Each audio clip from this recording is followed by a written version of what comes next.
One day you were incredibly lucky and managed to clear an entire dungeon on your own. But before, all this time, he was forced to hide his skills and abilities from those around him. However, no matter how you look at it, all these achievements were nothing more than a coincidence. It was all down to luck and a bit of bluff. Dozens and hundreds of questions rained down on the hero, but being literally a nobody, he could not answer them. However, one of the questions posed, which concerned future plans, interested him. The hero was worried that the truth would come out and everyone would really find out about his low rank. If something like this happens, you'll have a lot of problems. After all, there was someone else in this story. Someone who would have caught the hero in a lie. But the expected death would be much simpler than a curse. No matter how you look at it, disaster looms on all sides. The hero had to do something urgently, ultimately, unable to find a better solution than to refuse to comment. After which, the press cameras started clicking at once. Then new, even more provocative questions rained down on the hero. The noise and hubbub emitted by the reporters took on hysterical features. The hero remained silent, standing with his head bowed. He was well aware that any answer given would lead to dire consequences. Gradually, his palm began to tighten. Clenching his fist, the hero came to the conclusion that he had to become a real hunter. After which, in an extremely rude manner, he sent the reporters and their questions packing. This answer made those present hold their breath. A couple of seconds passed, and now reporters were demanding that Kim explain himself. Once again, questions regarding rank were directed to Kim. In his thoughts, the hero lamented that in any case, he would not remain in people's memories as something significant. And yet, the hero tried to understand from what exact moment things went downhill. After some thought, Kim decided that everything had started spinning since his resignation. In fact, it all started much earlier, because Kim was not human at all. Being a creature from another world, the hero decided to start his existence from scratch. In his world, Kim was not happy, being forced to work hard without rest or even vacations. As a creature without the need for sleep or food, in Kim's society such things were considered normal. And yet, as the decades passed, Kim's mental health began to fail. The hero then saw the work itself as the main factor in his suffering. But leaving my job was quite a challenge. At best, Kim would have been struck by a super powerful electric shock. But even if the hero had managed to escape from work, sooner or later, he would still have been tracked down. At that moment, Kim came up with the idea of getting rid of his enslavers. Due to the peculiarities of his species, Kim also could not harm others. A special genetic fuse prevented the hero from even committing suicide. Various plans and daring attempts failed. One day, while Kim was thinking, an interesting idea came to his mind. After all, magic only limited the hero's physical capabilities. This meant that spiritually, Kim could still escape. And then the plan was hatched. Over the next 10 years, Kim prepared diligently to carry out his plan. Thousands of trials and errors were made before the desired magic was finally recreated. It was a manipulation of the soul itself. At the right moment, Kim put his plan into action. The hero's soul was separated from his body, and he rushed towards the nearest planet. Laughing, the hero said goodbye to all the other losers who were stuck in slave labor. In part, Kim even wanted to see how the problems would be resolved without his participation. But there was no time for such things, because it was time for resignation. This is how the first transmigration of souls in history took place. Kim's eyes opened and his hand twitched convulsively. After which, lifting it up, he looked at it questioningly. For the first time, the hero observed such a strangely shaped limb. In his thoughts, Kim guessed that he had entered the body of someone who had recently died. Be that as it may, it's all a trifle. Next, having raised himself a little, he began to develop his vocal cords. The body was functioning properly and was in good condition, but something was bothering Kim. Finding himself in someone else's body, he completely lost control of the host's memory. No matter how hard he tried to dig into the host's brain, the hero was unable to extract any memories from there. Then Kim let out a terrible scream. A sharp pain pierced his stomach. Shortness of breath began. The hero felt that something was wrong. My legs began to give way and my eyelids began to feel heavy. Only now did the hero begin to realize that the carrier had actually died of hunger. So, Kim should have stopped this crisis as soon as possible. But first, the story rewinds a bit, explaining that during the migration, the main condition was that Kim chose a body with powerful magical potential. Even now, the hero realized that he had not taken into account the physical condition of the carrier. The pain of hunger was so unbearable that Kim even burst into tears. Everything inside was burning. A primal instinct pushed the hero to move. Somehow rising, he began to drag himself into another room. First, looking for some way to fill your stomach with food and satisfy your hunger. A few more steps and a light appeared ahead. It was so bright that it caused the hero to have flashbacks. After all, a practically identical glow was present in Kim's home world. Coming into this world, the hero was completely shocked. After all, the place where Kim found himself was completely different from his native world. Looking at the new reality, the hero's eyes froze. Warmth and light spread around. There was a solid support under my feet. But Kim was unable to enjoy these views for long, as he was overcome by hunger. So he continued wandering around the area. Wherever he looked, there was nothing edible around. Finally, the first disappointment with the new planet hit him. Desperate, Kim now understood why the carrier had died. Coughing heavily, the hero felt that his body was once again on the brink of death. Right now, hearing a rustling sound to my side. There, on the asphalt, a beetle was slowly crawling. There was no choice, so Kim grabbed the beetle and began to bring it to his mouth. Just then, someone walked past Kim. The hero stopped, noticing that it was a creature of his own species. Instead of the individual's age, Kim was more concerned with what was in its mouth. Having thrown away the beetle, he decided to take possession of someone else's food. All that remained was to decide how exactly to get hold of someone else's food. Kim stood up and followed the boy. Stubbornly, he pursued him. At some point, the boy's movements slowed down. Hearing footsteps behind him, he looked around cautiously. A moment later, the boy jumped up and started running away. The hero didn't have time to react in any way, so the boy simply ran away. But then, by chance, ornamental plants came into his field of vision. There was nothing else to do, so the hero began to stuff at least them into his mouth. The devouring did not last long, because a piercing scream interrupted the process. For some reason, Kim became interested in the source of the scream. Having thrown away the plucked flowers, he decided to check everything. Now nearby, frozen with horror, stood that same boy. After all, right in front of him was a real monster. Suddenly, the monster began to show interest in the boy. Quickly moving its paws, the monster began to chase after him. As he walked, he opened his mouth wide and prepared to gobble up the little one. At some point, he even successfully grabbed him by the briefcase. Then, with a jerk, the monster tore the briefcase from the boy's shoulders. Even though he fell painfully, he didn't end up in the mouth yet. The monster itself did not stop trying to pursue. Stubbornly trying to catch up with the boy, the monster smashed everything in its path. With each passing moment, the toothy mouth grew closer and closer. This is how this whole bacchanalia reached the hero. The hero himself was in shock, because he had never seen anything like this before. Now, I'm trying to immediately understand what was wrong with human civilization. On the other hand, Kim saw what was happening as more than just a disaster. After all, in the form of a bird monster, he clearly discerned some signs of food. So now, seeing the feathered monster as nothing more than prey. Besides, it was easy as pie for Kim to defeat the monster with the help of magic.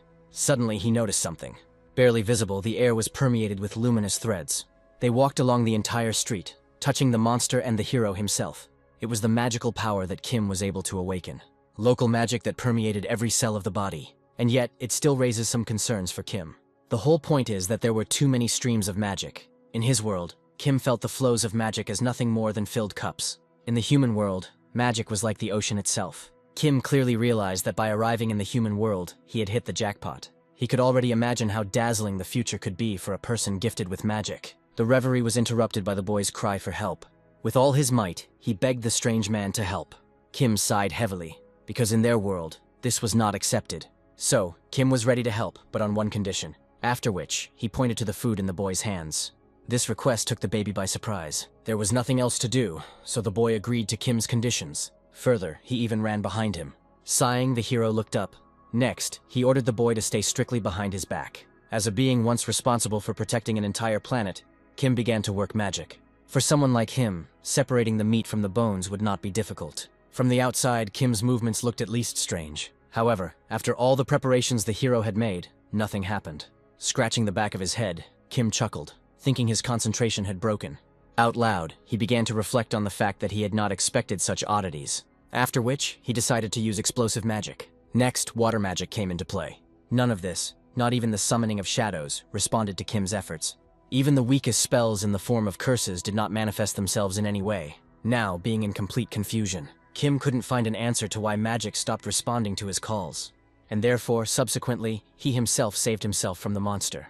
During their escape, even getting onto the roadway. At the last moment, the driver behind the wheel slammed on the brakes. It was only by a miracle that Kim wasn't smeared. Besides the terrifying bird, the driver of the car was now scolding him. Sometimes, looking back, the hero noticed that the bird was relentlessly pursuing him. Overturning and smashing everything in its path, the monster relentlessly rushed after the hero. Kim saw an urgent change of route as his only salvation, but no matter how he tried to speed up, the bird followed him everywhere. Continuing to run, Kim tried to figure out what he had done to offend the bird. With each subsequent movement, his body grew weaker and weaker. Somehow moving his legs, he began to change route again. The monster bird followed behind, crushing the car under her feet. At some point, she made a jump. Having risen a couple of meters into the air, the monster straightened its wings. From now on, it will hover above the rooftops of houses. A couple of seconds later, diving wildly, Kim sped up again, as the bird was clearly aiming at him.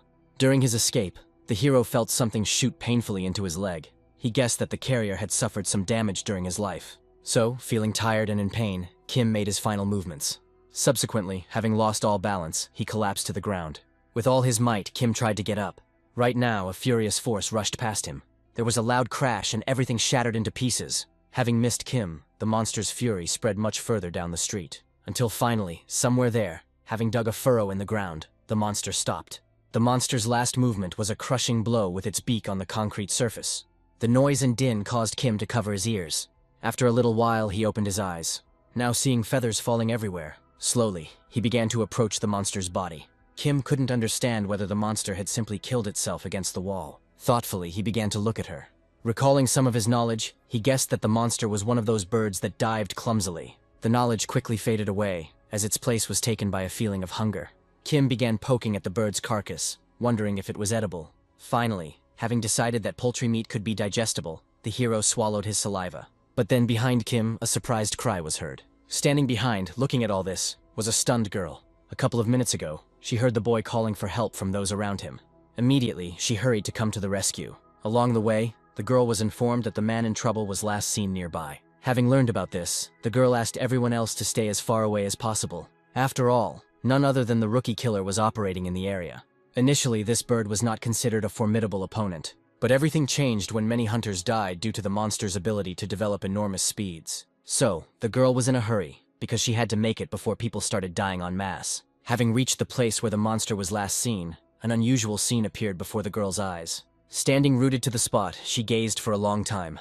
Only after about a minute, loudly asking about what happened. After all, there, before her eyes, everything looked as if an unknown man had personally finished off the monster. Soon, the hunter Unmi was caught up with by a police officer. The hero, of course, paid attention to the multiple voices behind him. Approaching Kim, the policeman thanked him for the work he had done. It was something new for Kim when he began to be called a hunter. No matter how hard he tried, he couldn't understand what people were talking about at all. At the same time, Unmi became interested in how exactly the unknown person dealt with the bird so quickly. At some point, I even began to suspect that the hero had found himself in such a place for a reason. After all, it would be easier to defeat a winged monster outside the city biome. Moreover, in order to follow all the bird's movements, special eyes were needed. Therefore, Unmi came to the conclusion that the unknown hunter's rank was at least C. At the same time, Kim himself stopped the boy who was about to leave for his own business. The hero reminded the boy of the agreement they had once made. Sighing, the boy fulfilled his part of the deal. Immediately, Kim directed the bottle with the drink towards his mouth. Just one sip and the divine taste spread through the throat. For the first time, as a creature that did not need food, the hero felt the incredible taste of it. Unmi watched in bewilderment as the stranger took the child's food so easily. After saying hello, she drew attention to herself. Extending her hand, she introduced herself as a hunter from the association. The hero greeted him in return and even shook his hand. Afterwards, Unmi began to ask the hero for a hunter's license in order to compile a report. Naturally, Kim did not know about any license. After a couple of seconds, he decided to get out of it and explained that he had simply forgotten that one. The girl sighed, deciding to look up the information in the database. Accordingly, further, he began to ask the name of the hero. There was a long silence from Kim, since he had no idea of the bearer's name. All this raised a lot of suspicion on the part of Unmi and, as a result, questions. The girl was afraid that the stranger was using the skills of the awakened one without even registering. Almost shouting, she reminded that such actions were simply illegal. The hero took a long pause, because he did not understand what that person was shouting about. But what Kim was sure of was that he was in trouble. Deciding to continue lying, he told Unmi that he was going home to get his license. After which, he went in a different direction from people. Naturally, in reality, Kim was simply planning to run away. After some time, the hero finally found his way home. After rummaging through a lot of things, he found some kind of card. Among the short inscriptions, one also found the name of the bearer, which was absolutely similar to his own. However, the hero was never able to obtain a hunter's license. Continuing to look around the room, Kim accidentally came across packs of cigarettes scattered across the floor. Intrigued, the hero picked up one pack of cigarettes. It was then that a memory flashed through his mind. Vivid moments from the wearer's life related to smoking surfaced in his mind. This revelation did not make Kim very happy. After all, for magicians, nicotine was a real obstacle in mastering spells. After all, magic, being not entirely an ephemeral quantity, interacted with the organs of living beings. This was especially true for the lungs. Kim cursed, because of one idiot, he could no longer use magic. The hero simply could not believe that anyone in their right mind would destroy their own lungs. In Kim's homeworld, such things were simply unthinkable. Panic and despair gripped Kim. No matter how hard he tried, the hero could not change what happened. So, he began to look for ways to further awaken the magic within himself. In any case, Kim had no intention of giving up, since he had already accomplished a lot of the unthinkable. After leaving the apartment, he intended to live out the rest of his new life immersed in happiness. But first, the path led Kim to the police station. Amidst the abuse of all sorts of cattle, the hero apologized for his behavior. Having underestimated the complexity of human life, Kim was arrested just a couple of hours after entering the body. Then Kim got off with a long conversation, but that hunger never went away. Wandering the streets in a semi-conscious state, the hero tried to find a way out of his personal food crisis. There, at some point, I caught a whiff of something. Following the sweet taste, Kim stood in front of the eatery. Once inside, Kim was served pork soup as ordered.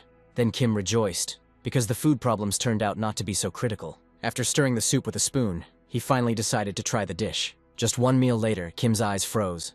Now something truly beautiful was burning his mouth. But the hero could no longer stop. His hands continued to put food into his mouth on their own. Up until a certain point in time, things were going just fine for the hero. It was for this reason that Kim ended up at the police station without paying for the food. The hero tried in every possible way to get out of it, declaring that he simply paid. Suddenly, one of the station employees recognized Kim. With his help, punishment was avoided. However, the policeman was in no hurry to let Kim go. He started a conversation with the hero about the Hunters Association and the status of Kim's own awakening. Once again helping, he gave the hero a brochure with a testing center. Finally, the characters parted ways, but Kim had no idea what the man was talking about. Looking at the brochure, the hero believed that what was written there should certainly be known to every person. And yet, under the policeman's insistence, the hero decided to visit the place on the brochure. The hero immediately went to the address. After a little while, getting to the testing center itself. Looking at the building, something in the protagonist's cerebellum began to itch. A memory surfaced that the carrier had once been here. One frame was replaced by another, where the examination conclusion F was clearly visible. At some point, he clearly remembered that the carrier, Kim, was indeed awakened. Just then, a familiar female voice called out to the hero. It was Unmi who was interested in Kim's visit to this place. Since the hero was nearby again, the girl again asked to see the hunter's license. The hero hesitated, because last time he had already lied to her. But since some memories returned, Kim decided to be more frank. Finally, he admitted that he never had a license. However, he told that he had undergone the awakening, and even learned his power status. But there was nothing to brag about, since Kim's rank was F. When asked about the monster's capture, the hero admitted that it was simply luck. After all, the stupid bird crashed into the wall itself. After the story was told, there was a pause between the characters. Unmi wasn't very surprised, as cases of the feathered monster committing suicide were not uncommon. Then, the girl got the wrong impression from Kim's appearance that he was extremely relaxed. However, it is still believed that the hero could hide his rank. Being a gang member or worse, without revealing her conclusions, Unmi simply laughed. Looking at how the girl behaved as an alien, Kim decided to practice her facial expressions. As a result, he began to tense his facial muscles. With a creepy smile, Kim agreed that he was lucky. However, the face the hero made only aroused even more suspicion. But before leaving Kim, Unmi decided to find out his name. The hero introduced himself easily. In response, the girl handed him the money. Kim believed that this action was performed as a banal greeting, which meant that Earth's culture was extremely generous. Unexpectedly, the girl admitted that the money given was the hero's share for destroying the monster. By simply comparing the amount of money and the cost of food, Kim could already imagine how much food he could order for himself. Additionally, Unmi said that the feathered monster itself had no value, but precious stones were found in it. When the price of the stones was announced at 2 million, the hero naturally wanted to know why he received so much less. Unmi closed her eyes and sighed heavily. As it turned out, the entire remaining amount went to compensate for damages to the city. It turned out that the reward would have been much greater if Kim had not fled the scene of the monster's murder. The hero grimaced at the bitterness of this news, which forced the girl to apologize. After which, she said goodbye and left the hero. Kim watched her silently. The news of the millions that the hero had not received did not evoke the best emotions in Kim.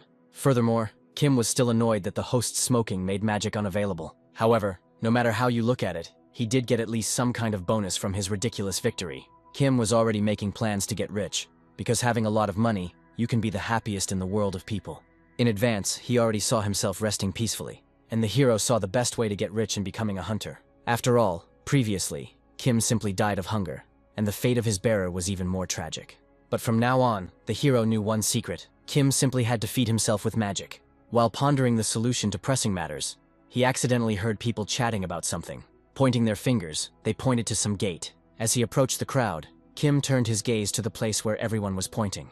About 100 meters from the crowd, behind the fence, there was a pulsating whirlpool. This is what the entrances to the locations where the hunt took place looked like. The locations themselves were divided into ranks, and the higher the difficulty, the more serious the opponents encountered. Many brave hunters have perished trying to clear such places. To Kim, the sight of all this looked like nothing more than a bizarre example of magic. So far, the hero didn't really know whether monsters really lived in such places, but Kim had no intention of conducting his experiments in front of a huge crowd. While thinking about searching for other gates, he was suddenly overcome by a special feeling. Something unusual was forcing Kim to move along with it. One by one, he passed the blocks, until finally, the path led him to another gate. The journey was long, and the hero had to climb mountains. Only an hour later, having been exhausted, he reached the fence. Despite warnings, Kim crossed the police tape. Next, boldly moved towards the gate. A couple of minutes later, a group of people found themselves in the same place. The eldest of them contacted his boss. The manager was only concerned about the importance of there being no civilians nearby. Having looked around, the elder reported that there was no one nearby. Subsequently, their conversation touched upon the strange behavior of the gates, which had recently changed their ranks many times. Having promised to conduct a thorough investigation, the elder ended the conversation. After which, he commanded his men to move inside the gate. A minute later, inside the gate, the hunters were making their way through the cave system. Assessing the magical flows, the elder stated that everything resembled a D-rank difficulty. One of the hunters agreed with all of this, reminding that due to the strange behavior, the gate could unexpectedly raise its rank. Moreover, we expect that the reconnaissance will proceed quickly and without incident. Meanwhile, the elder was worried. He even suggested to those accompanying him not to hurry. He was confused that, having traveled so far, the team had never encountered any monsters. Just then, one of the hunters approached the elder, raising his palm to his head. Putting his palm to the top of his head, he did not understand what the elder was so afraid of. However, with each passing second, the horror in the elder's eyes only grew. Behind the bespectacled man, there was a huge monster, in the process of swinging. Somewhere at the same time, Kim was wandering around in the middle of the location's tunnels. For a very long time, the hero also did not encounter any threats on his path. It was now that the barely perceptible magical thread manifested itself again. Kim began to study the area closely. It was mana that permeated everything around. Even though her nature was rough, she had a lot of hidden power. Being a master in the affairs of magic, Kim sensed that it clearly belonged to a person. After walking a couple of meters, he realized that someone else had entered the gate. Then he quickened his pace towards the source of mana. Hiding behind a rock, he decided to investigate what was happening next. At some point, the hero held his breath. After all, in the open space of the cave, a stone golem was rampaging. He had already managed to strike, killing one of the hunters. Straightening up, the golem looked at the remaining living people. Suddenly, the monster's eyes flashed, and its stone fist clenched. Immediately, blood splattered in all directions. With posthumous mutilations, the defeated hunter fell to the ground. The other hunters could barely contain their emotions as they witnessed their friend's quick death. As quickly as possible, the eldest, whose name was Kay, brought them back to their senses. But right now, the golem was taking its next step. The reaction was triggered and Kay sensed something was wrong. Snatching up his shield, he managed to repel the monster's attack. Then he parried. He tried fiercely to tip the scales of power in his favor, and therefore, he carried out an attacking lunge. Following this, a thunderous blow hit the ground. The resulting electrified wave touched the golem. Passing through the entire body of the monster, the current caused the stone muscles to contract for a moment. This was enough for Kay to go on an open attack. With all his fury, he attacked the golem. Like a comet falling, it deals devastating damage to him. Kim watched all this from his hiding place with extreme interest. Subsequently, the monster was defeated. However, Kay himself did not radiate joy from the victory. The hunter's bravura words did not inspire him either. Standing up abruptly, he announced that the group would be returning. It was then that the golem's eyes flashed with life again. Sensing danger, Kay tried to do something. But the attempts were in vain, because the stone fingers had already grabbed him. Holding him tightly, the golem brought Kay up to his eyes. After which, with all his might, he slammed him to the ground. Naturally, a blow of such force caused damage to Kay. The already exhausted Kay was again clutched in the golem's hands. Having spun his arm properly, the golem threw the hunter. Naturally, what happened was a shock for those accompanying them. One of them shouted, which attracted the golem's attention. The monster swung, intending to destroy the other uninvited guests. But seeing what had happened to the elder, the other hunters no longer stood still. Drawing their weapons, they were ready to confront the golem. But no matter how strong their blows were, the swords broke on the monster's stone body. The daredevil who challenged the monster found himself practically unarmed. The golem itself did not stand still, and with a wide blow threw the hunter back. He flew past the second team member and fell to the ground. His body was badly damaged, and it seemed that the daredevil had died completely. The only one who could act now was the girl hunter. Inexorably, the stone golem approached her. Filled with fear, she slowly turned her gaze. There, high above her, the monster was already clenching a stone fist. Another second, and the fist rushed towards her. This was how her end was supposed to happen. But Kay unexpectedly came to the rescue. Breathing heavily and bleeding, he held back the golem's onslaught with his last strength. Barely moving his tongue, he ordered the girl to use binding magic. Kay made it clear that without defeating the golem, no one would leave the dungeon alive. He couldn't allow the entire team to be broken up. Once again, he asked the girl to be more efficient. To his shock, she simply ran away. Looking at this, a fierce disappointment could be seen in Kay's eyes. No matter how he tried to call the magician girl, she did not respond at all. Even attempts to come to his senses for the sake of the wounded Min did not help. All these requests of Kay went somewhere into the emptiness of the dungeon. The pressure grew, and the shield beneath the hunter began to bend. In the end, the formidable golem pressed him into the ground. All resistance was broken. Raising his hand, the golem looked at Kay's badly damaged body. And yet, life still flickered within Kay, and the betrayal committed by the girl mage provided fuel for his rage. Not long ago, Kay awakened, and very quickly gathered a team of wonderful hunters around him. Initially, things went quite smoothly for them, but those ended. It's a pity. Just when the golem was about to trample Kay, a pebble flew into his leg. The monster immediately turned its attention. Kim stood nearby, finding the sight disgusting. He couldn't understand whether the problem was in the case itself, or whether it was natural for people to be like this. Next, Kim began to boast that he had managed to conduct an analysis. Approaching the stone golem, the hero concluded that its model was very outdated, and yet Kim was glad of this meeting. After all, the hero knew that the golem was just a doll, set in motion by magic. In Kim's homeworld, these devices were encountered constantly. Some were engaged in cleaning, others in construction.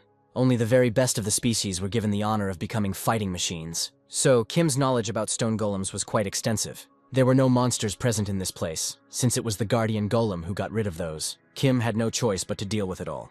Even though the hero couldn't use magic, he had some options in reserve. The next moment, the golem's open fingers rushed towards the hero.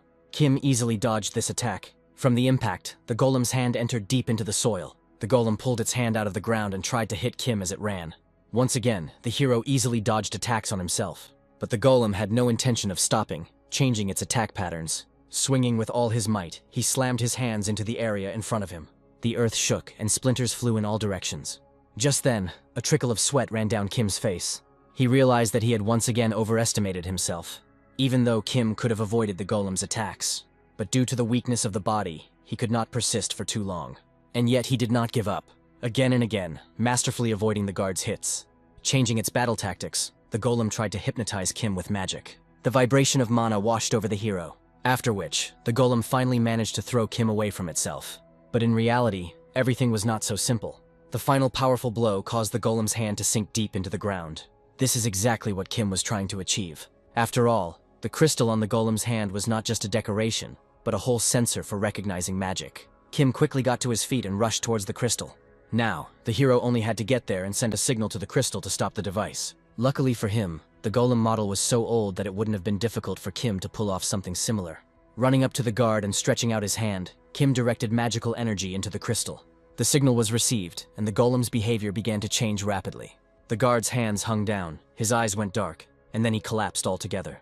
The hero remembered that even after giving the command, the golem was not completely turned off. In order to complete the process, Kim had to reach the guardian's core. Having climbed onto the golem's back, the hero walked quickly. The problem was that the core had to be removed first. Kim had no tools, but he also had no other choice. With all his might, he began to pull on the sheet metal. At some point, tearing it off and revealing the glow. From there, the cannonball looked down on the hero in all its glory. Without hesitation, Kim put his hand towards the core. Grasping it tighter, he pulled it towards himself. A second later, the core was completely at the hero's disposal. The guardian golem itself was finally disabled. Kim even smiled, considering what he had done to be the simplest thing. At the same time, the narrative returned to the wounded Kay. Despite the abundance of wounds and lost blood, his hand suddenly flinched. Memories of his mother trying to persuade her son not to become a hunter came flooding back to him. In response to all the warnings, Kay smiled, declaring that there was nothing to worry about. And yet the mother was worried about her child. The woman couldn't shake the thought that her son could have died because of the choice he made. To calm her down, Kay took his mother by the hands. Looking into her eyes, he asked her not to worry, promising that he would become a great hunter. All Kay wanted was for his mother to believe in him. In response, the woman smiled and nodded, after which, Kay was already about to leave. Suddenly, a mother's voice called out to her son. Finally, the mother asked her son to take care of himself. The memories ended and Kay opened his eyes. With persistence, he began to rise. A minute later, swaying, he stood up like that. Immediately, his eyes froze. He saw a certain man standing on top of the fallen golem. Nothing answered the question of what exactly happened when Kay passed out. Trying to make sense of everything, Kay came to the conclusion that the strange man could not have been a simple civilian. This means that there was definitely a hunter on the golem. A moment later, the man on the golem threw the guardian core onto the ground. Next, I began to confidently approach Kay. Kay tried to do something, but no matter how hard the hunter tried, the body did not obey him. At a certain point, Kay stopped trying. After all, the hero was now standing opposite him. After a pause, Kay tried to call the stranger. In response, the hero extended his hand, asking if the hunter needed help. At least a day has passed since then. All the newspapers were full of headlines about the discovery of new gates. However, Kay was dissatisfied with what was presented there. The manager sitting opposite, on the contrary, did not understand what the hunter was dissatisfied with. After all, even though Kay was saved, he knew nothing about another hunter. The manager explained that even after conducting an investigation, no one could recognize Kay's savior from the description. Suddenly, Kay stood up from his seat, trying to demand something from the manager. But the manager refused to listen, hinting that anything else could harm Kay's career. He explained that if he showed weakness even once, as an A-rank hunter, Kay would become prey for others. So the manager suggested a move that would make it look like Kay had defeated the golem.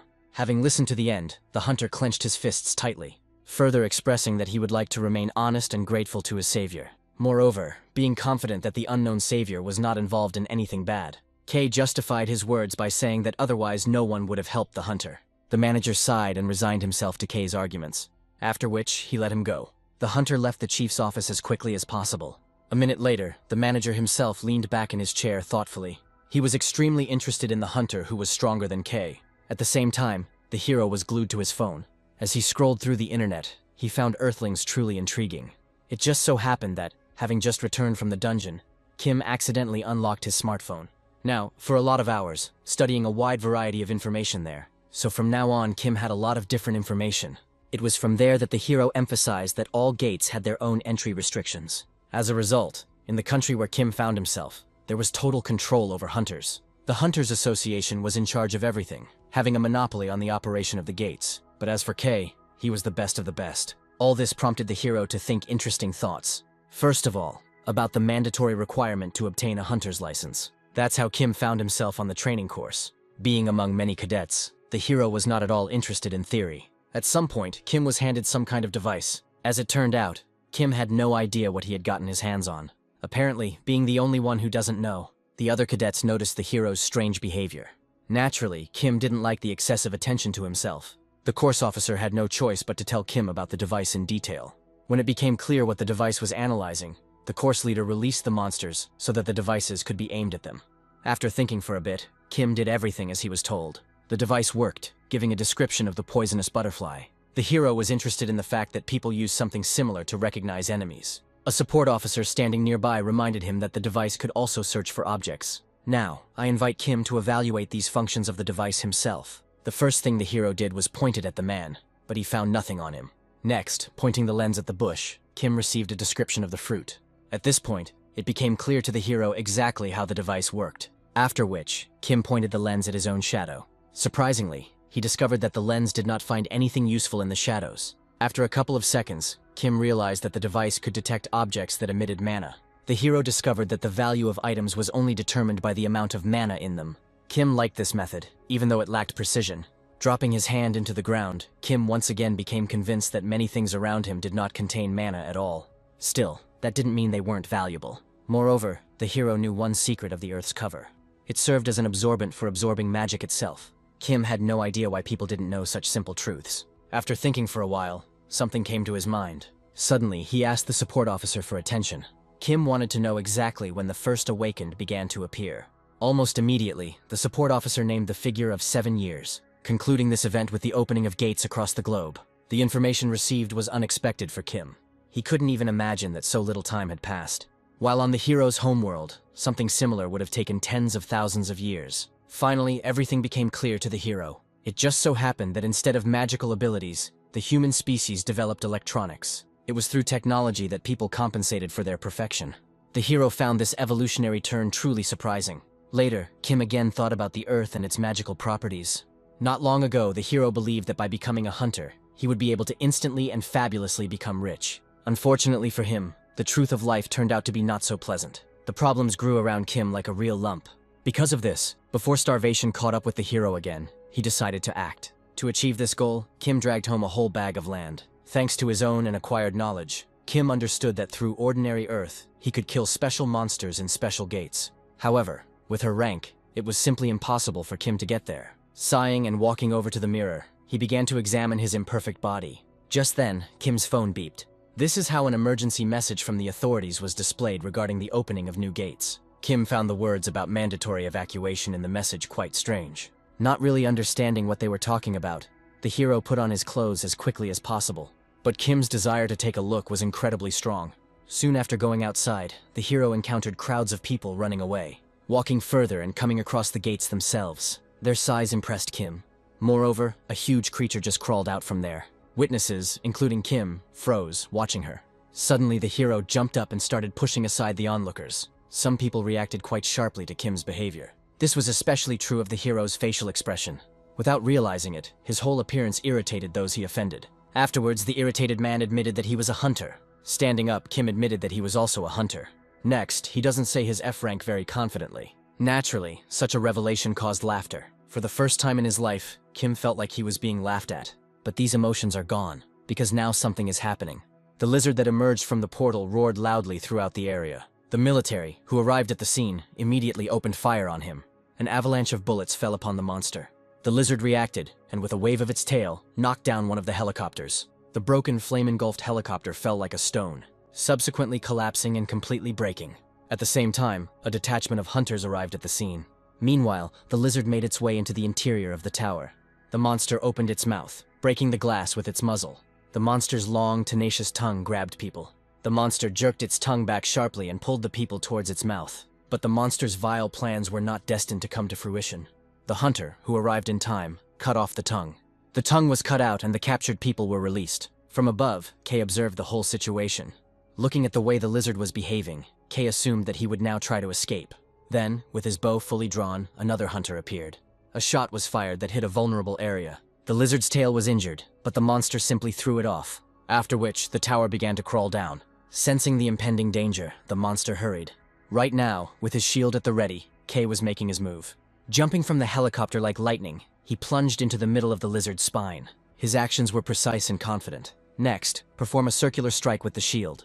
The lizard, thrown off balance, was now flying down towards the ground. Gritting his teeth stubbornly, Kay followed. Pushing off the walls of the tower, he struck again. In the end, the monster was defeated. Standing nearby, Kay tried to catch his breath. Nearby, the crowd screamed, captivated by the victory. Many of those present hoped to get an autograph from Kay. Luckily for them, a group of hunters was just moving towards them. Looking at Kay, the hero remembered that such hunters were rare. Kim's thoughts were interrupted by the crowd pressing in. Suddenly, the unexpected happened. The famous hunter suddenly took Kim by the hand. Kay was genuinely happy to meet his savior.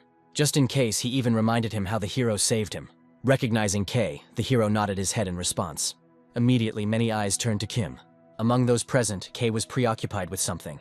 After all, from the crowd, he spotted someone who was dissatisfied with the hero's presence. Subsequently, Kay decided to openly introduce himself to the hero. Kim, in turn, also gave his name. After which, Kay began to insist on one matter. After all, the high-ranking hunter had something to talk about. Thus, the scene shifted to the park. Having taken one of the benches, the characters started a not very comfortable conversation. Kay admitted that he had been worried since his rescue. Gradually, the hero understood what Kay was getting at, so he wasn't going to refuse help. Having spoken about a certain idea, Kay became eager to carry it out. Kim then showed a point on the phone's map. The hero was interested in going to the gates together. For this reason, the scene changed again. Walking in the middle of the gloomy forest, the hero found Kay worried.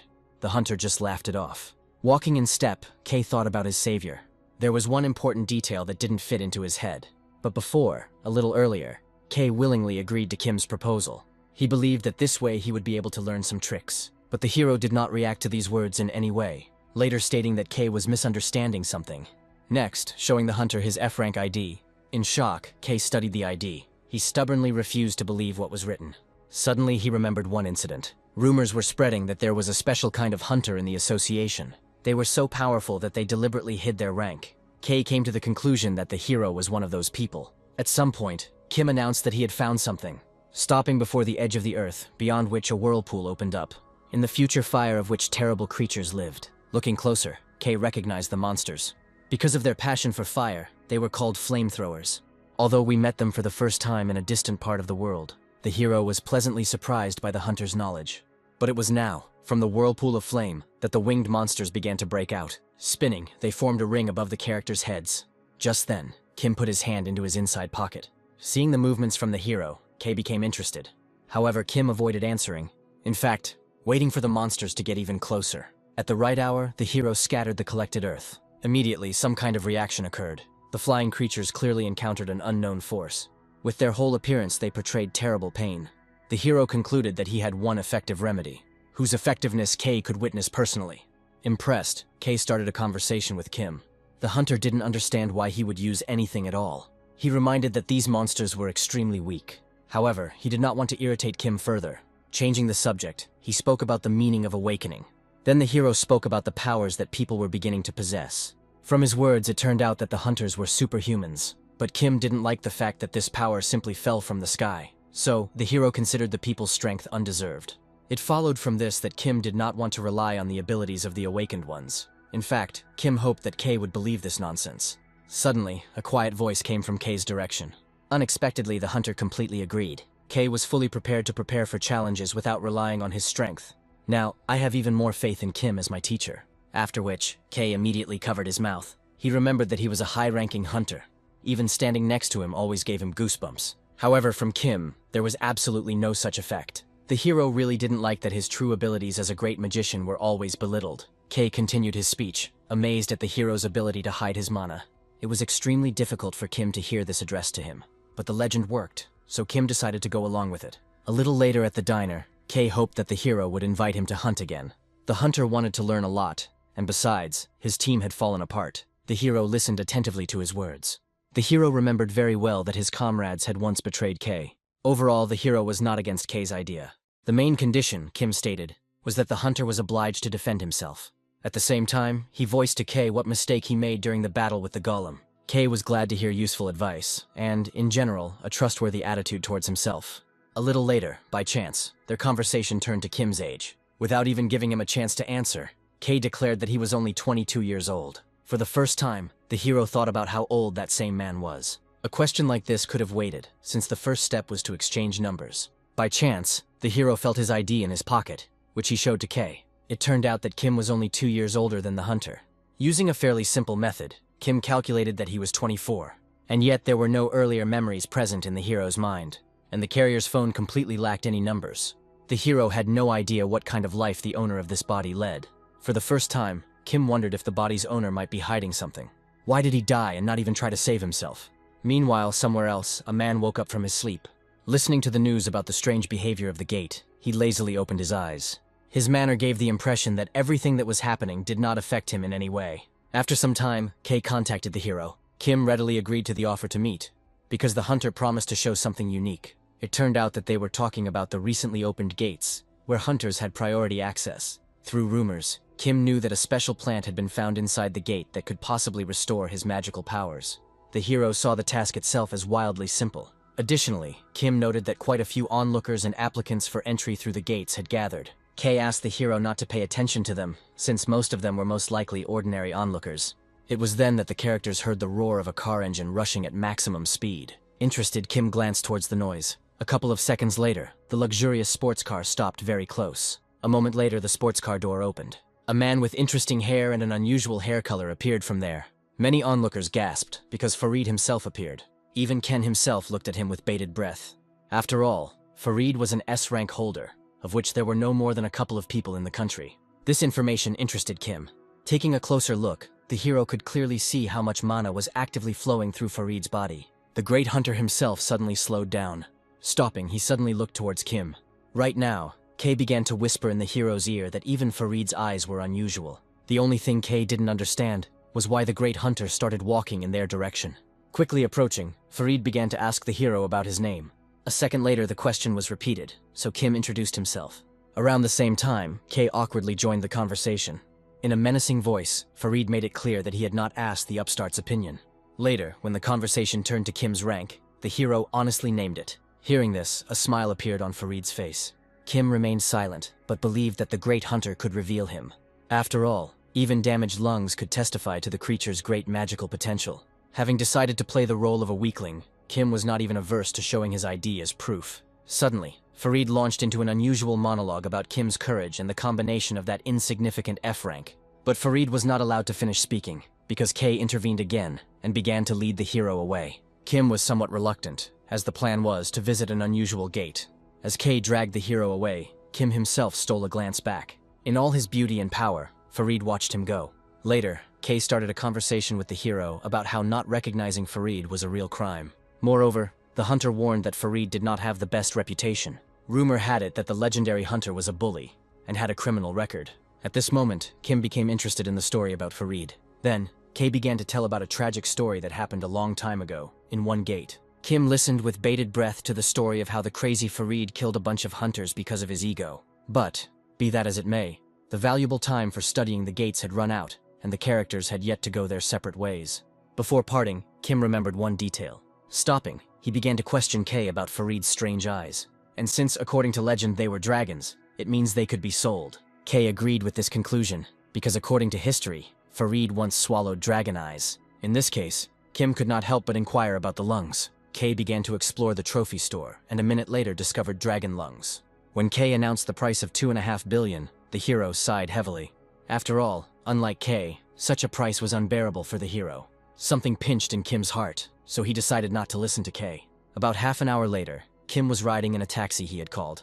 On the phone, he was actively studying information about Fareed. The more information Kim learned about it, the more the great hunter frightened the hero. The hero was afraid that because of the eye contact, Fareed could now latch onto him. Following the thoughtful thought, the roar of an engine was heard behind the taxi. Suddenly, the speeding sports car began to ram the taxi. There was a shaking inside the taxi, which caught Kim off guard. The sports car stubbornly did not lag behind, preparing for the next collision. Having chosen a good angle, the sports car rammed the taxi in the side. Having lost control, the taxi crashed into the barrier. The driver quickly came to his senses and inquired about the passenger's condition. Kim made some sounds but was unharmed. Quickly exiting the taxi, the driver began insulting and threatening the sports car owner for dangerous driving. At that very moment, the door of the sports car opened and a voice was heard apologizing. Without a hint of guilt on his face, Fareed reported that he had simply mixed up the pedals. Coming out of the taxi, Kim now saw him too. The great hunter walked quickly towards the hero, asking him for contacts. While Kim was pondering his answer, the taxi owner began to complain and demand reimbursement of expenses. In response, the great hunter easily pulled out a wad of bills. The taxi driver's behavior quickly changed, and now he blessed Fareed. Afterwards, Fareed began stubbornly demanding that Kim take his phone number so that he could cover the costs of treatment in the future. Not really understanding what the bully was getting at, Kim readily agreed. Fareed silently began to enter Kim's information into his contacts. He himself was a difficult person, born into a wealthy family. Since childhood he was spoiled, poorly brought up, and had a penchant for harming others. However, there was one extremely interesting detail in Fareed's biography concerning his inheritance. As soon as his parents died in one of the dungeons, Fareed sold off the shares of the family companies. All this was so suspicious that people even considered Fareed to be the killer of his relatives. And yet, apart from rumors, this story had no other confirmation. Subsequently, Fareed started a conversation with Kim about really paying work. He hoped that the hero would at least be interested in listening. The calculation was correct, so Kim willingly agreed to find out everything. Then, Fareed directly stated that the hero should go work for him and earn real money. But in his thoughts, Kim already considered Fareed's proposal to be even more absurd. He still believed that the great hunter had seen potential in him. All the hero needed to do to conquer the planet was to awaken his magic. So, for now, Kim refused to explain his inability to pass through high-ranking gates. Unexpectedly, Fareed agreed with this, as if understanding Kim's misfortune. Suddenly, Fareed became more specific, because his proposal concerned Kim's upgrade. The hero hastened to apologize, because he had misunderstood the meaning of Fareed's previously spoken words. Smiling, Fareed believed that from that moment on, Kim was willing to cooperate. Before giving the go-ahead, Kim wanted to know what Fareed saw in him. The great hunter fell silent and grinned slyly. Then his face began to radiate clearly ill intentions. Later, the action moved to a diner. There, meeting with Kay, the hero confessed that he had run away from Fareed. Kay listened to the hero's story with great interest. He even thanked Kim, because he had drawn Fareed's attention to himself. Kim knew that running away was a better idea than seeking police protection from the great hunter. After leaving the establishment, the characters began to walk down the street. Kay told the hero about how their country became the first in the efficiency of clearing the gates. Kim himself was not delighted with these conversations, believing that Kay was overly talkative. However, when the topic touched upon the gates, the hero was all ears. A fair amount of thought in Kim's head was occupied by information about the gate. The Awakened also occupied a certain niche there. Thanks to the internet, Kim knew that the Earth had a solid shell, so drawing mana from the planet's depths was a difficult task. But despite a lot of different data, no one knew what exactly those gates were. For some unknown reason, terrifying creatures hostile to humans would emerge from the gates every now and then. Such questions tormented the hero considerably. From these deepest thoughts, the hero was pulled out by Kay. Kim honestly said that he thought about the meaning of the gate. After all, in the whole story with the gate, the hero saw some kind of catch, even a trap. Kim described the people who entered the gate as curious rats, who were supposedly specially lured there. The arguments presented by the hero found a response in Kay. At that very moment, Kim felt an uncontrollable vibration beneath him. The hero became wary. Seeing that Kim's behavior had changed, the hunter inquired about the situation. But the unbridled power was now reaching its boiling point, until finally a magical vortex formed around Kim.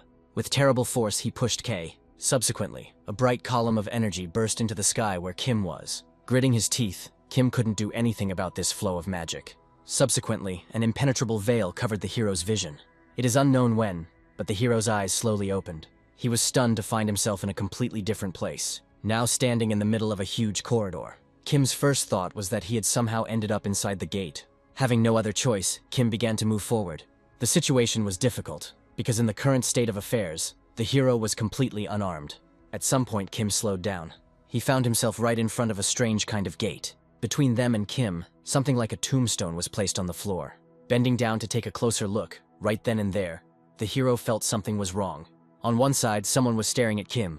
Footsteps were heard from the other side, and someone else came out. One of the uninvited guests was Farid himself. But there was another one whom Kim did not know. Slowly, they both began to approach Kim. Standing opposite each other, Farid greeted the hunter with the sword, whose name was Jason. From their conversation, Kim clearly sensed that the hunters were definitely not getting along. Suddenly, Farid decided to question the hero about his knowledge of Jason. Having lived in the body for no more than 2 weeks, it is clear that Kim knew no one. So, as the second most powerful hunter in the country, Farid introduced Jason to the hero. Afterwards, Farid introduced Kim himself.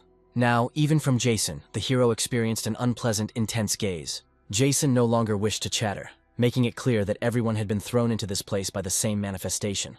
To Kim's interest, Jason summoned a device from his hand. A little later, Jason made it clear that everyone was inside the gate. Kim looked at the gate rank record with utter surprise. It was so high that the hero's phone broke after a couple of seconds. Farid was also worried about his device while Jason was looking at the tombstone. He read aloud the inscription that mentioned the key and faith. Afterwards, their general attention turned to the gates themselves. Considering them to be the only way out, Jason pressed his hands against the gate. With all his strength, he began to press on them. But they didn't move even a millimeter. So, Jason began to call Farid for help. Farid didn't want to bother, but he admitted that there was no other choice. Having properly warmed up his arm, Farid swung. Jason watched his actions closely. Farid cast a similar glance. Next, Jason stepped up and used magic. A terrible force struck the door, partially seeping through Jason's fingers. Having accumulated magic, Farid also made his move. Having gained speed, he delivered a powerful blow to the doors. Kim stood behind, watching the spectacle with bated breath. The hero considered the abilities of those two hunters to be truly astonishing. But even the manifestation of such great power did not allow the gate to be opened. Quite tired and drenched in sweat, Farid admitted that brute force would not open the door. It was now that Kim spoke up. He made it clear that only one last clue remained to be tested. Farid stared with interest at the stone lion that the hero approached. The more the great hunter looked at the sculpture of the beast, the more he wanted to do something. Unable to contain himself, he admitted that he would like to put his hand in the lion's mouth. Afterwards, he began to wait for a response from his companions. Whether it was Kim or Jason, both remained silent. However, the hero understood that sooner or later, without finding a way out, everyone would face death by starvation. Suddenly, Jason approached the stone lion. Without hesitation, he thrust his hand into the mouth of the stone predator. Some hidden mechanisms immediately began to move, after which the gates themselves opened. Meanwhile, Kim noticed that Jason was behaving strangely. After all, there were now 2 punctures on that one's hand. With a hint of panic in his voice, the hunter reported that the lion had sucked his blood. Jason admitted that he couldn't pull his hand back for a long time. So due to his stubbornness, the hunter got seriously injured. The situation was unnecessarily simple, so the hero felt there was some kind of catch. But for now, the characters have gone to a new area that has opened up. After some time on the road, Farid cursed. The characters arrived at the next gate, next to which was another lion. Jason spoke up, making it clear that there was no time to waste. Boldly and immediately, he stuck his hand into the lion's mouth. Taking the rap for everyone, he opened the gates. The character's path has resumed. A little later, they all came across the same scene again. Meanwhile, Kim was becoming increasingly doubtful, as such obstacles on the way were trivial. Besides, now Jason asked Fareed to help with opening the doors. Jason was worried that the third time he sucked blood, he would completely lose consciousness. However, Fareed was not particularly eager to lose blood. He hoped that Jason would finish the job on his own. Only now did it begin to dawn on the hunter that Fareed had no desire to work in a team at all. Fareed chuckled, reminding him of how high his rank was. This answer did not satisfy Jason, so he again demanded teamwork in a more forceful manner. Fareed became interested in these words, wanting to know what could happen in case of refusal. The situation was rapidly escalating, and Kim realized that the hunters could clash with each other at any moment. Fareed did not retreat, but now he changed his rhetoric, now hinting at Kim as another hunter in their group. The hero swallowed hard, because in such gates, as a rule, no more than half of the people who entered survived. Such gates were deadly, as often someone had to be sacrificed. Kim didn't want to admit it, but he felt that death was near. At the same time, Jason expressed doubts about Fareed's ideas. But he did not finish his speech, because he became distracted. The three of them held their breath and stared at something. From the depths of the dungeon, something was coming out towards the hunters with heavy steps. The mystical wolf stubbornly walked towards them. Kim didn't understand anything, because in such dungeons, enemies shouldn't have been encountered. At the same time, the approaching wolf bared its teeth and growled, then carrying out a pounce. Unable to resist in any way, Kim covered himself with his hands in fear. Jason stepped forward to intercept the mystical wolf. Kim closed his eyes and froze, clearly hearing the sound of the sword ringing. Jason jumped out in front of the hero and struck in motion. His magical attack dealt a whole lot of damage to the monster. Opening his eyes, Kim studied with interest the magic used by the hunter. Turning to Fareed, the hero began to think about his abilities. Looking at the great hunter, Kim's gaze independently jumped beyond him. After all, now a new beast was rushing towards Fareed, growling. With each passing second, the mystical monster became closer and closer. Having finally made the leap, it intended to grab the great hunter by the throat. At the very last moment, Fareed noticed the danger. Instantly, a magical aura flared up around him. He twisted and struck with his fist, pinning the monster to the floor. Kim held his breath, watching Fareed's skills in action. Having destroyed the enemy, Fareed himself was not particularly impressed. Jason urged not to be brave, because he was bringing something else closer. Now, in the midst of the walls surrounding the passages, unusual images were forming. The walls seemed to soften and clawed paws gradually appeared through them. Then the growling faces of wolves appeared. About a minute later, the barrier burst and dozens of monsters poured out of the walls. Restlessly, in waves, they entered the room near the gate. The first mystical wolves confidently stood on their paws and prepared to attack. A situation arose where the characters found themselves in a very real environment. Growling and drooling, the wolves slowly closed the ring. The hunters stood with their backs to each other. Even though Jason asked to cover the rear, Fareed made it clear that he wanted to show off. A few moments later, the toothy maws rushed towards the trio. At that very moment, the hunter's magic came into effect. Fareed was the first to administer a notable slap on the back of the head. Jason wielded his sword, cutting down creatures left and right. Even though the wolves' ranks were thinning, they had no intention of retreating. Seeing this, Fareed mobilized even more magical powers. As he prepared his fist, he focused an unprecedented amount of power into it. Having waited until the wolves had unintentionally gathered in a crowd, he fired a beam in their direction. The long battle continued. Following Fareed, Jason also prepared his own unique attack. At the right moment, he makes about 100 swings of the sword in front of him. As before, the hero watched all this silently. In his mind, he was in a rare state of admiration. Even though he didn't show it, the fight was difficult for Jason. The problem was the early loss of blood, which was causing the hunter's stamina to rapidly decrease. Out of nowhere, he stared at the stone lion again. At the moment when another wolf jumped on him, Jason realized something. But being an experienced hunter, he easily eliminated the threat. After another victory, I only became more confident in the conclusion. After some time, the last of the wolves was defeated. Fareed admitted that there were more creatures than he had ever seen in his life. Standing behind them, Kim continued his observations. Now I have seen firsthand what kind of power was hidden within the S-rank hunters. All this meant was that Kim's land grab was now becoming a difficult task. It was now that Jason spoke, attracting everyone's attention. He noticed the changed color of the eyes of the lion statue. The hunter believed that if he didn't offer the lion blood in time, he wouldn't be able to avoid a wave of monsters. Right behind his words, new wolf faces began to emerge from the wall. Kim was the first to see this danger. And so, he warned the hunter at the top of his voice. Instantly, Jason made a sideways movement. He moved his hand, piercing the monster completely with a sure blow. Right after that, Farid chuckled loudly. With interest, he started talking about the time limits Jason had discovered. These questions were interrupted by a new wave of wolves that poured through the walls. Unable to defend himself, Kim held his hands out in fear. Seeing that the wolves were aiming at the hero, Jason rushed to his aid. Realizing that the situation was getting worse, Farid also sprang into action. Against the backdrop of the endless battle, he accelerated, heading towards the stone lion. As he walked, he prepared his hand. Once close enough, he put his hand into the lion's mouth. The stone fangs immediately sank into Farid's flesh. Immediately, the entire horde of wolves scattered into dark clots. Instantly, a deathly silence fell over the entire arena. The sacrifice was made, and the passage was open. And yet the hunters were not sure that Kim would be able to help in future situations. In his mind, the hero thanked Jason for saving him, and also for not allowing Farid to sacrifice Kim. In any case, their journey continued. After some time, Jason felt a strange shortness of breath. He looked tired, and sweat kept streaming down his face. Running up to the hunter, the hero began to support him. Even though Jason tried to hide his weakness, Kim could clearly see how the hunter's strength was leaving him. The only consolation the hero saw was that Farid had entered the process of opening the doors. At some point, Farid suggested that everyone stop for a minute or two. The great hunter believed that the process of passing through the gates was delayed, which meant that a mistake had been made somewhere. Jason did not agree with this conclusion, believing that Farid was simply stalling for time. He openly warned that Farid could stab him in the back. Having heard this, the great hunter suggested that the others open the doors. However, after Jason's stubborn gaze, he hastened to change his mind. As he walked towards the lion, he also reported that the incident for which he was accused had been misunderstood by many. Farid insisted that he was not a crazy maniac, yet he understood why he had been given such a bad reputation, thus veiledly leading to mistrust on the part of Jason. After which, proving his good intentions, Farid again put his hand into the lion's mouth.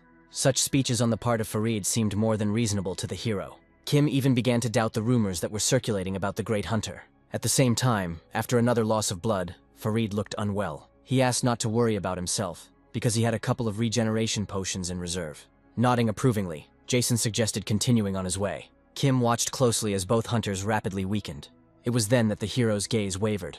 After all, while swinging, Farid took out one of his bottles of potions from his inventory. Then, with all his might, he smashes the bottle on Jason's head. Jason lost his balance with a cry. Then his eyes rolled back and the hunter collapsed to the floor. While Kim was at a loss, Farid himself reasoned that this method worked properly. Finally, the hero dared to call out to Farid. Unexpectedly, Farid started talking about some gate in Europe. While telling the story, Farid made it clear that the gates there were very similar, and that a sacrifice had to be made to pass through. Finally, it dawned on the hero that Farid was ready to do anything to survive. Having lifted Jason from the floor, Farid wanted to complete his plan. Kim could only resign himself and not draw attention to himself if Farid's conclusions were true. Not really wanting to, he decided to silently support him.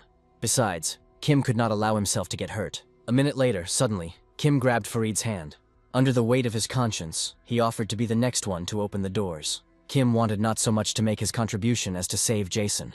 Farid himself was not against it, being confident that the dungeon would soon end. But as soon as the trio reached the next gate, it swung open on its own. Their movement stopped abruptly. They watched not only the opening doors, but also the new statue. None of them expected that the dungeon would just end like that. Looking at the statue, Farid recognized it as the Iron Maiden. Gradually, the characters began to approach the statue. Meanwhile, Farid admitted that he was wrong about the bloodthirstiness of the dungeon. Still, he was afraid of Jason's complaint when he woke up. At this point, Kim approached the statue, taking the decoration from her hands.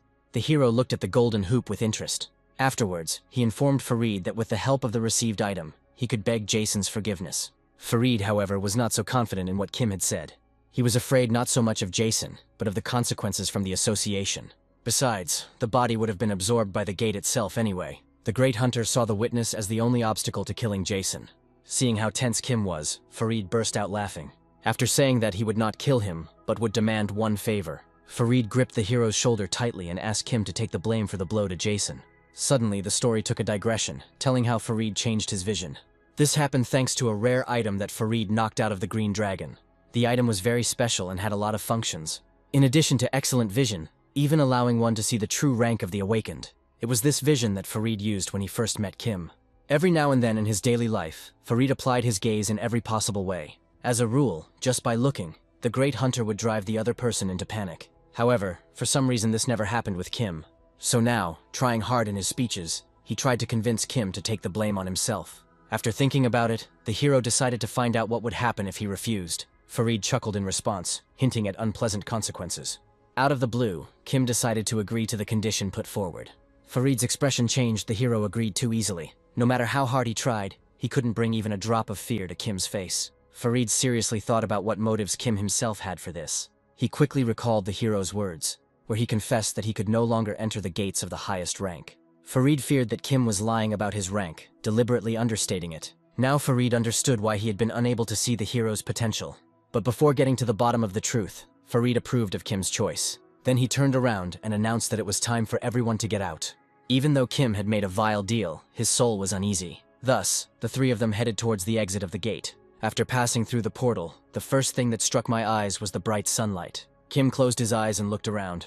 He found himself right inside the fence, behind which a crowd of people were crowded. It was the first time Kim had seen such a crowd. A second later, reporters began peppering Kim with questions. The most cunning reporter broke through the cordon, trying to get comments from the hero. But Kim was more concerned about why he ended up here. Looking back, he saw portals lined up behind him. The next moment, the crowd froze. Now Farid emerged from the portal, carrying Jason on his back. For many, this scene was shocking, especially when it came to Jason's unconscious state. Immediately, a representative of the association approached Farid with an important question. She persistently wanted to know the details of what had happened. The woman's first thought was that Jason had fallen victim to the gate mechanism. After a short silence, Farid nodded towards Kim as the man who had knocked out Jason. The hero remained silent, although he did not expect the situation to develop any differently. Besides, the woman from the association didn't really believe this nonsense. Kim was mentally glad that at least the association representative hadn't fallen for the lie. Then Farid called out loudly to Kim. In front of everyone, he asked the hero to tell the truth. The hero closed his eyes, realizing that he had no choice. The woman from the association began to wait attentively for an explanation from Kim. After waiting a little, Kim admitted that it was he who attacked Jason. The words he said naturally came as a shock to everyone. The hero added to his revelation that he would personally apologize to Jason. And yet, the association representative still didn't really believe this story. At this moment, Farid made sounds of pain. In full view of everyone, he began to hunch over and bow to the ground. Farid tried to show something to the woman from the association as vividly as possible, deliberately pretending to be a weakened hunter, trying to prove that Kim was to blame for everything. The hero himself guessed that Farid was simply putting on an act. The scene that was played out seriously intrigued the reporters. And then, one after another, they began to bombard Kim with new questions. All cameras turned to the hero, waiting for his comments. At some point, the hero's lips moved. He clearly agreed with the accusations. After some time, the newspaper with this news was in someone's hands. Jason, who had come to his senses, was full of indignation at the truth he had learned. In any case, a new day had dawned, and the action took place in a cafe. While having breakfast there, Kay started talking about the news. Not really trusting the tabloids, he wanted to know if Kim had really managed to knock out Jason. Kim didn't answer right away, because now he understood why Kay was so urgently looking for a meeting. In the end, he still gave a positive answer. Be that as it may, Kay was glad that the hero was not hurt at all. At that very second, the hero's phone began to vibrate from a ringing tone. Kim willingly answered the number, which was unknown to him. As it turned out, it was Jason himself who called the hero. The call was quite delicate, so Kim asked Kay not to be distracted from eating. Getting up from the table, he made it clear to Jason that he was going to apologize. But the hunter was more concerned not with these little details, but with what had happened itself. The tone in which Jason asked his questions seemed a little strange to Kim. Jason admitted that he had almost completely lost his memories of the events at the gate. Still, he didn't believe that Kim could have carried out the attack. From Jason's words, it became clear that he did not lose consciousness instantly, in the very last moments, having managed to make out someone. In this regard, the hunter asked Kim to explain. The situation was becoming increasingly unpleasant, and absurd news kept adding fuel to the fire. Kim was worried, and one of the options for getting out of the situation was to confess about Farid. And yet, the hero was not sure that Jason himself could be trusted. After all, Jason's reputation was only slightly less terrifying than Farid's. Overall, Kim wasn't sure he would be protected, and especially that Jason will personally be able to deal with Farid. And then, nevertheless, Kim decided to take the blame. Along the way, he tells a ridiculous story about how Kim tried to protect Jason. The hunter considered Kim's excuses, and even the promise of some kind of apology in the form of a reward, to be sheer mockery. Jason considered it a sheer insult to try to settle everything with a ridiculous bribe. The hunter became inflamed, realizing that they simply wanted to sacrifice him. Additionally, accusing Kim of conspiring with Farid. And anyway, Jason didn't really believe that Kim had an F rank. Silently, the hero listened to this entire avalanche of words. Besides, Jason himself has already spoken out. At the end, warning that the hero will be watched. At this point, the hunter ended his call. After the end of such a heated conversation, a woman entered the room and made herself known. Obediently, the woman handed over some materials into the hunter's hands. Additionally, the woman made it clear that the conflict had not reached the public eye. With interest, Jason studied the articles that were written about him after the incident. The woman was somewhat worried that the hunter had become quite carried away by commenting on the articles. But Jason was more concerned with something else, concerning the truth about the invulnerability of high-ranking hunters. He sincerely feared that this news could disturb civil peace. At some point, the woman distracted Jason again by talking about Kim. Jason didn't really believe the story about Kim's F rank. After all, if that were the case, Farid could have easily killed both of them and not even have any suspicions about himself. There was a lot about Kim that confused Jason, especially his gaze. The hunter described that look as alien and inhuman. Jason was afraid that the hero had simply falsified his rank, openly asking the association to recheck Kim's rank. The story then moved on to explain the topic of hunter skills. This is what the superpowers that the awakened had were called. At least one skill, but every awakened one always had. The peculiarity was that no hunter could go beyond the initial element. The situation was different for Kim, as a soul that had mastered magic to perfection. This is exactly the kind of creature the hero saw himself as. But solving the problems of magic was complicated by attracting undue attention to itself. But even under pressure, Kim did not give up trying to strengthen his magical connection. Due to lung problems, the hero could not use magic. And in order to get around this restriction, Kim had to raid the gate again for some ingredients. With these thoughts, the hero now stood in front of the Tower of Magic. Suddenly, a concierge appeared on the street and began to chase Kim away. The concierge laughed when Kim announced he had made an appointment. Not trusting the F-rank man, the concierge escorted Kim out as quickly as possible. Just then, someone called out to the hero. It was Ken who apologized for being late. The concierge was confused, because the F-rank man enjoyed Ken's favor. Instantly changing his face and feelings, he greeted Ken. In the midst of this friendly atmosphere, the hero felt a little awkward. A minute later, Ken and Kim were invited inside. They walked briskly inside the tower. The man who met the characters apologized for the misunderstanding that Kim encountered. After which, he called for them to follow him, thus presenting the hero with the world of a hunting guild, where magic ruled everything. Ahead, the characters had some kind of meeting. The woman at the reception desk readily handed over the pass that led to the upper floors of the tower. Next, pointing to the elevator for ascent, sighing, Ken urged the hero to follow him. Once they entered the elevator, their long climb began. A couple of minutes later, on the right floor, the elevator doors opened. The hero walked forward and was taken aback. Now, he could not understand at all why the street was so close. After all, Kim was absolutely sure that the elevator had taken them to the 60th floor. Ken spoke up, guessing that the hunters were being tested. Ken hesitantly started talking about the tower's guildmaster as having a bad temper. Ken told a story about how players often found themselves trapped in a labyrinth at the whim of the guildmaster. He assured that you would have to get to the top floor on your own. There was nothing else to do, so Kim headed for the nearest exit. Opening the door, he was again struck by surprise. After all, now their path led them to an underground parking lot. Then, suggesting that Ken return to where they came from. Having found a staircase, the characters began to climb it. The hero was not very happy with the fact that, according to Ken, apparently no one had ever passed this test. And in general, the hero considered such a hobby to be an extremely strange manifestation. Nevertheless, the meeting with the creator of the labyrinth excited Kim. Streams of magic flowed everywhere, as if Kim had returned to his homeland again. After some time on the road, Ken began to worry about the success of the venture. The hero calmed him down, and besides, he still had some aces up his sleeve. Unexpectedly, Kim put his hand on the wall.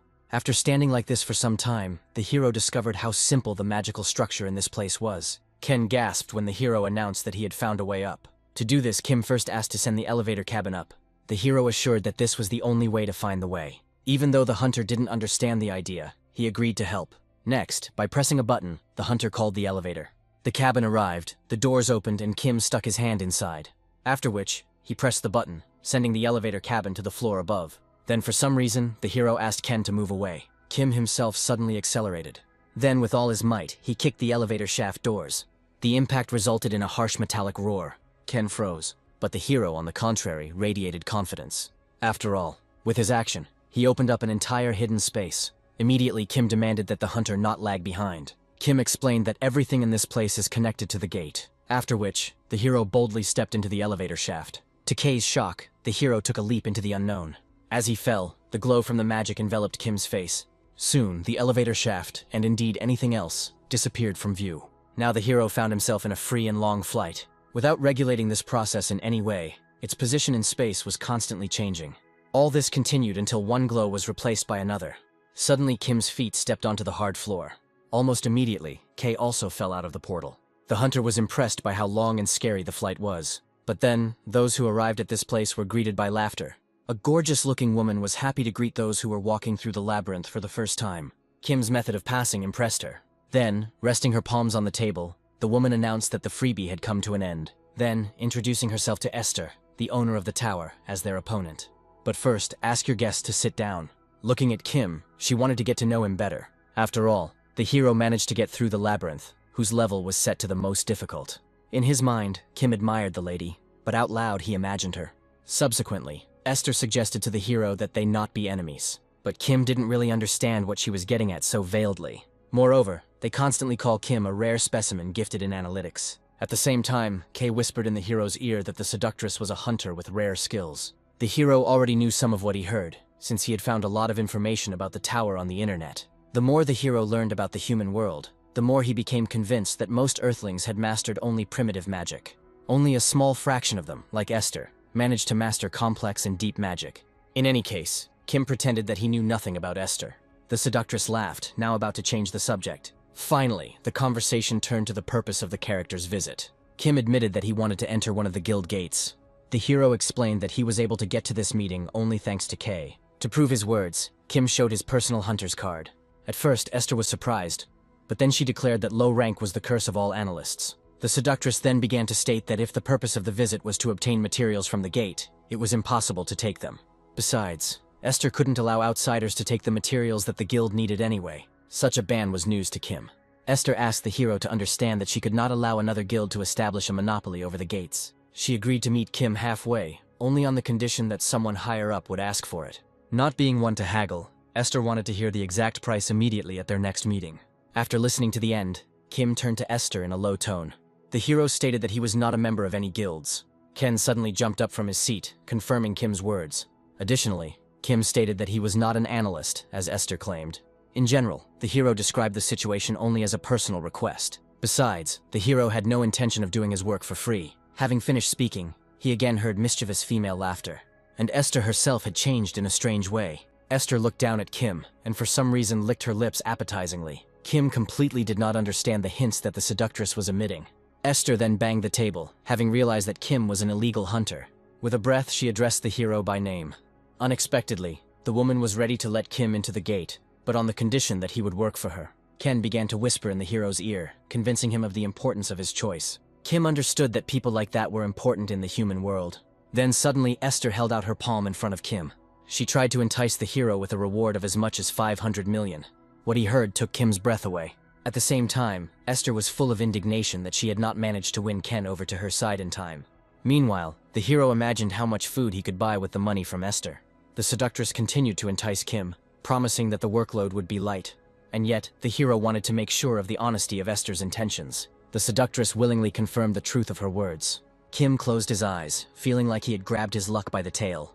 He came to his senses when he realized Esther's words about work. In Kim's mind, the word work brought back terrible memories of the past. Without wanting to, he mentally transported himself back to that period. After all, not long ago, Kim started the reincarnation of his soul only in order to escape from work. Then, due to overwork and overwork, the hero lived in utter hell. So there was no way Kim could return to such humiliating activities. Seeing that the hero was making up his mind, Esther took out a certain paper and moved it towards him. The seductress was not averse to hiring the hero's friend, Ken himself. And yet Kim could not give his approval, showing with his whole appearance that he was not interested in the offer, having decided to explain his decision by the lack of intention to join the guild. Hearing this, Esther's gaze dimmed. Now she wanted to hear if Kim's words were final. After all, if the hunters had rejected the offer, they would have had to pay to enter the gate. The hero crossed his fingers and started talking about an agreement. Standing up, he offered to exchange some of his knowledge. Kim insisted that the proposal would save the tower. Afterwards, he began to walk around the room. Kim was sure that the tower barrier was not cheap. Esther listened to him with boredom, and yet she had some interest in the proposal. Then Kim took out a bag of soil and put it on the table. Looking at this, Ken remembered how the hero defeated the monsters. Kim himself naturally doubted his choice. But looking at Esther, he understood that sooner or later, people would reveal the secret.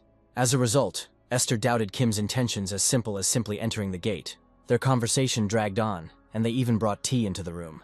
Kim constantly assured that he would not lay claim to anything inside the gate. He asked that the situation be considered only as help for himself. Hours passed and evening was approaching. One of the tower's employees addressed Esther. He asked if everything went well. Esther let out a long moan as she sipped her tea. She then stated that she was playing a joke on the guests. The clerk hoped that Esther had not cursed the visitors. Moreover, the seductress liked to do this often. Esther laughed, declaring that she had not sent the worst upon them. As it turned out, the characters were actively sneezing for the next minute. Esther justified her curse by saying that no one had sneezed before. Next, she recalled how exactly it all happened. At a certain point, the curse was activated. But the next moment after that, Kim stared at the woman. There was a long period of eye contact between them. It was a piercing gaze, looking right through. Esther froze, believing that her antics had been discovered. Esther's story led to the fact that the curse didn't work. A little later, a second employee appeared with a report on the sand. It came as a surprise to Esther that Kim wasn't lying. So now she wanted to know as much as possible about Kim. Kim frightened Esther and at the same time attracted her. A little more time passed and night fell. Not far from the tower, Kim felt sick. It turned out that the hero didn't tolerate coffee very well. Not knowing anything about this drink, Kim drank it in one gulp. As soon as the taste touched his tongue, the hero remembered the terrible canned food from his world. The hero almost vomited from disgust, and the opinion about Esther was completely destroyed.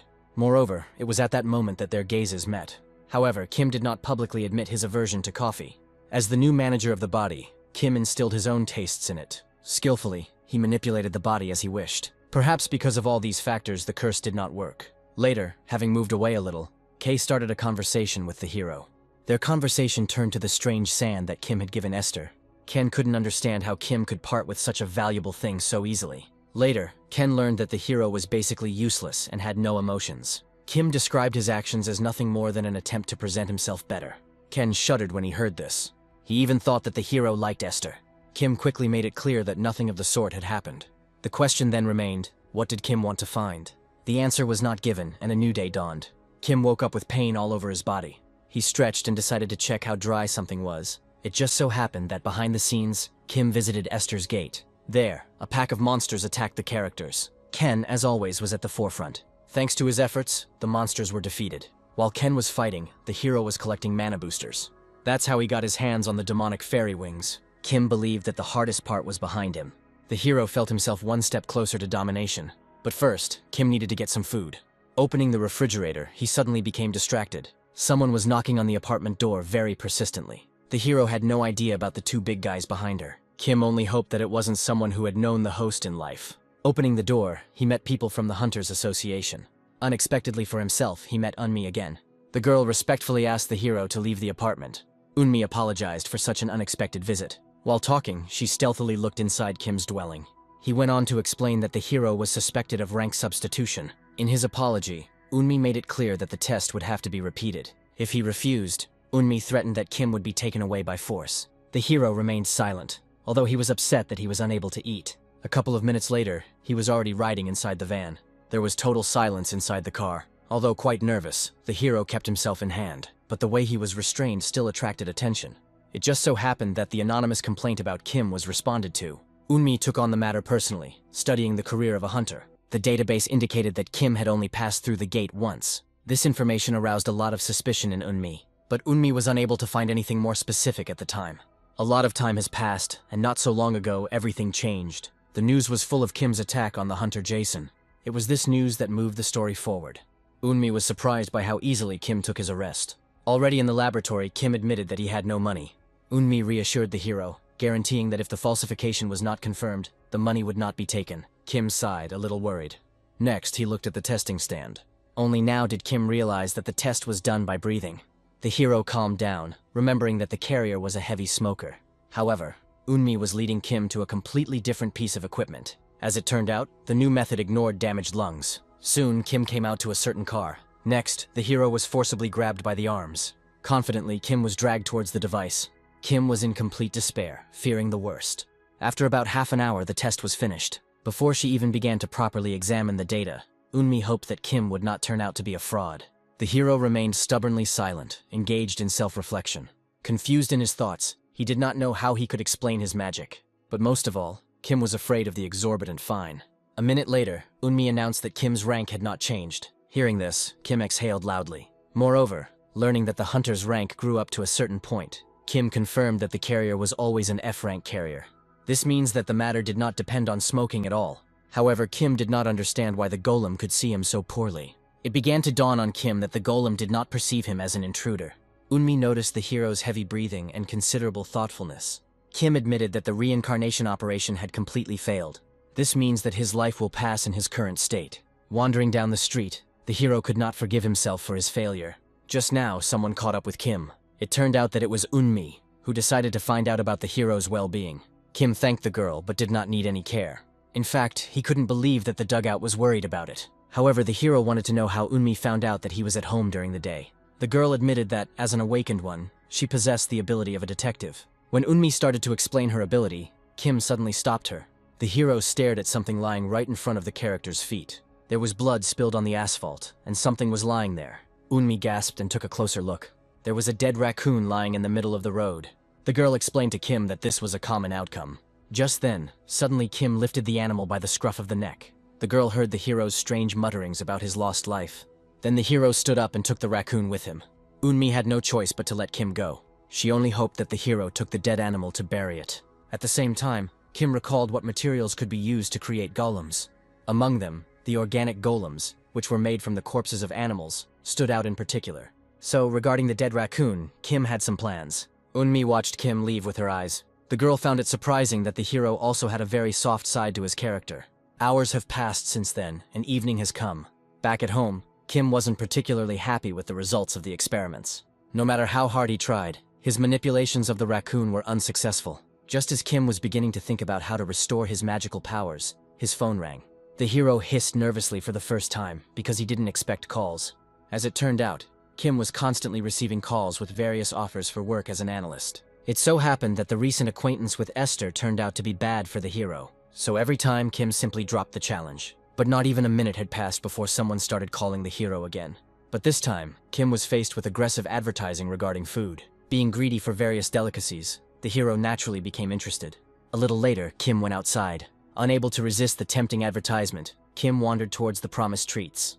At some point, a van blocked the street. Interested in what was happening, Kim himself approached the car. Looking at that one, he thought that the driver didn't know how to park at all. As soon as Kim turned away, the van door opened. A strong man jumped out from there. Swiftly, he approached the hero, with confident actions, firmly embracing him. Kim was unable to resist for long, his consciousness gradually fading. The last thing I saw was the image of a strange man. For a moment, Kim was overcome by a haze of oblivion. As soon as he came to, he felt that his hands were tied, and Kim's eyes couldn't see anything either. For the first time, the hero concluded that the earth was a terrible and disgusting place. At some point, Kim heard voices talking about it. The kidnappers discussed Kim without any embarrassment, as well as his insignificant rank. Then the kidnappers started to joke around about how easy the kidnapping had been. Soon, Kim heard the kidnappers greeting their boss. Everyone fell silent and heavy footsteps were heard. Kim tensed up when they started talking about it as if it was some kind of commodity. Suddenly, the heavy footsteps stopped. The boss's voice asked to wait. Next, a familiar voice addressed Kim. The hero did not answer, and then the steps resumed. At some point, a hand roughly grabbed the blindfold over Kim's eyes. While tearing it off, the boss of the kidnappers said hello. It was Farid, who was genuinely happy to meet Kim. A difficult conversation ensued between the characters regarding the kidnapping. Farid began to explain from afar, touching on rumors about a man who had passed the magical labyrinth on his first try. But the main thing that surprised Farid in these rumors was that the man was an F-rank carrier. In this regard, the great hunter immediately guessed about Kim. Then, laughing, Farid declared that he would sell Kim. The whole situation boiled down to the usual profit from the kidnapping and sale of a valuable specialist. Moreover, Farid made it clear that this business was actively paying for itself. Thanks to Farid's explanations, the situation Kim found himself in was more than clear to the hero. Pointing to the people behind him, Farid admitted that he had brainwashed them, and they served the great hunter faithfully. At some point, Kim began to ask Farid to let him go. It goes without saying that the great hunter did not want to do anything like that, so he simply said goodbye to the hero. At the same time, he gave orders to his people to get to work. Even though Kim was silent, in his thoughts he was in absolute panic. Farid's people subsequently carried out the order. Kim was picked up, carried and thrown into a certain room. Wearing hazmat suits, the kidnappers laughed at the idea that the hero would soon pass out. Kim glanced at them furtively. The hero somehow raised himself up, but did not understand where he found himself. While thinking, Kim suddenly smelled something. The smell was sweetish and spread rapidly throughout the room. Looking around, the hero noticed a strange-looking object. The hero understood that the object was clearly emitting a sleeping gas, but he believed in his ability to resist this force, as a great magician. Yet Kim could not wait, and therefore began to try to escape. With all his might, he began to try to untangle himself. Kim's efforts were almost at the limit of what was possible. At some point, through his own efforts and calls to magic, Kim caused a spark. The rope that had previously held his hands snapped. Still conscious, Kim continued his attempts to get out of this situation. Now that his hands were free, he tried to call for help using the phone. Naturally, the hero's phone was taken away. Then, leaning his hand on the floor, he stood up. Slowly, Kim approached the strange object in the room. He ran his hand along the chains that were attached to the sensor. Next, firmly grasping the chain, he lifted the object. Meanwhile, none of their captors realized that the sleeping pill had no effect on Kim. Suddenly, he heard a terrible roar behind him. Turning around, they saw a whole wave of gas rushing towards them. At the same moment, covering their mouths and noses, they tried not to inhale the gas. Then, a sensor flew out of the clouds of gas, hitting one of the kidnappers right in the forehead. The second kidnapper was shocked by what happened, but he could no longer do anything at all. His body was weakening, his arms and legs were going numb. Soon, Kim himself appeared in the midst of the clouds of gas. The hero appreciated the beneficial effect of sleeping gas. As he was about to move on, he suddenly kicked the phone. It was precisely this find that Kim needed right now. The first thing Kim did was dial the number that first came to mind in such critical situations. I made the call and began to wait. About 20 seconds later, a police officer answered the call. Kim immediately reported that he had been kidnapped. However, for some reason the police officer could not hear the hero. No matter how loudly Kim tried to speak, no one heard him. Changing tactics, the hero began typing a message asking for help. The message was sent, receiving an immediate response from the call notification system.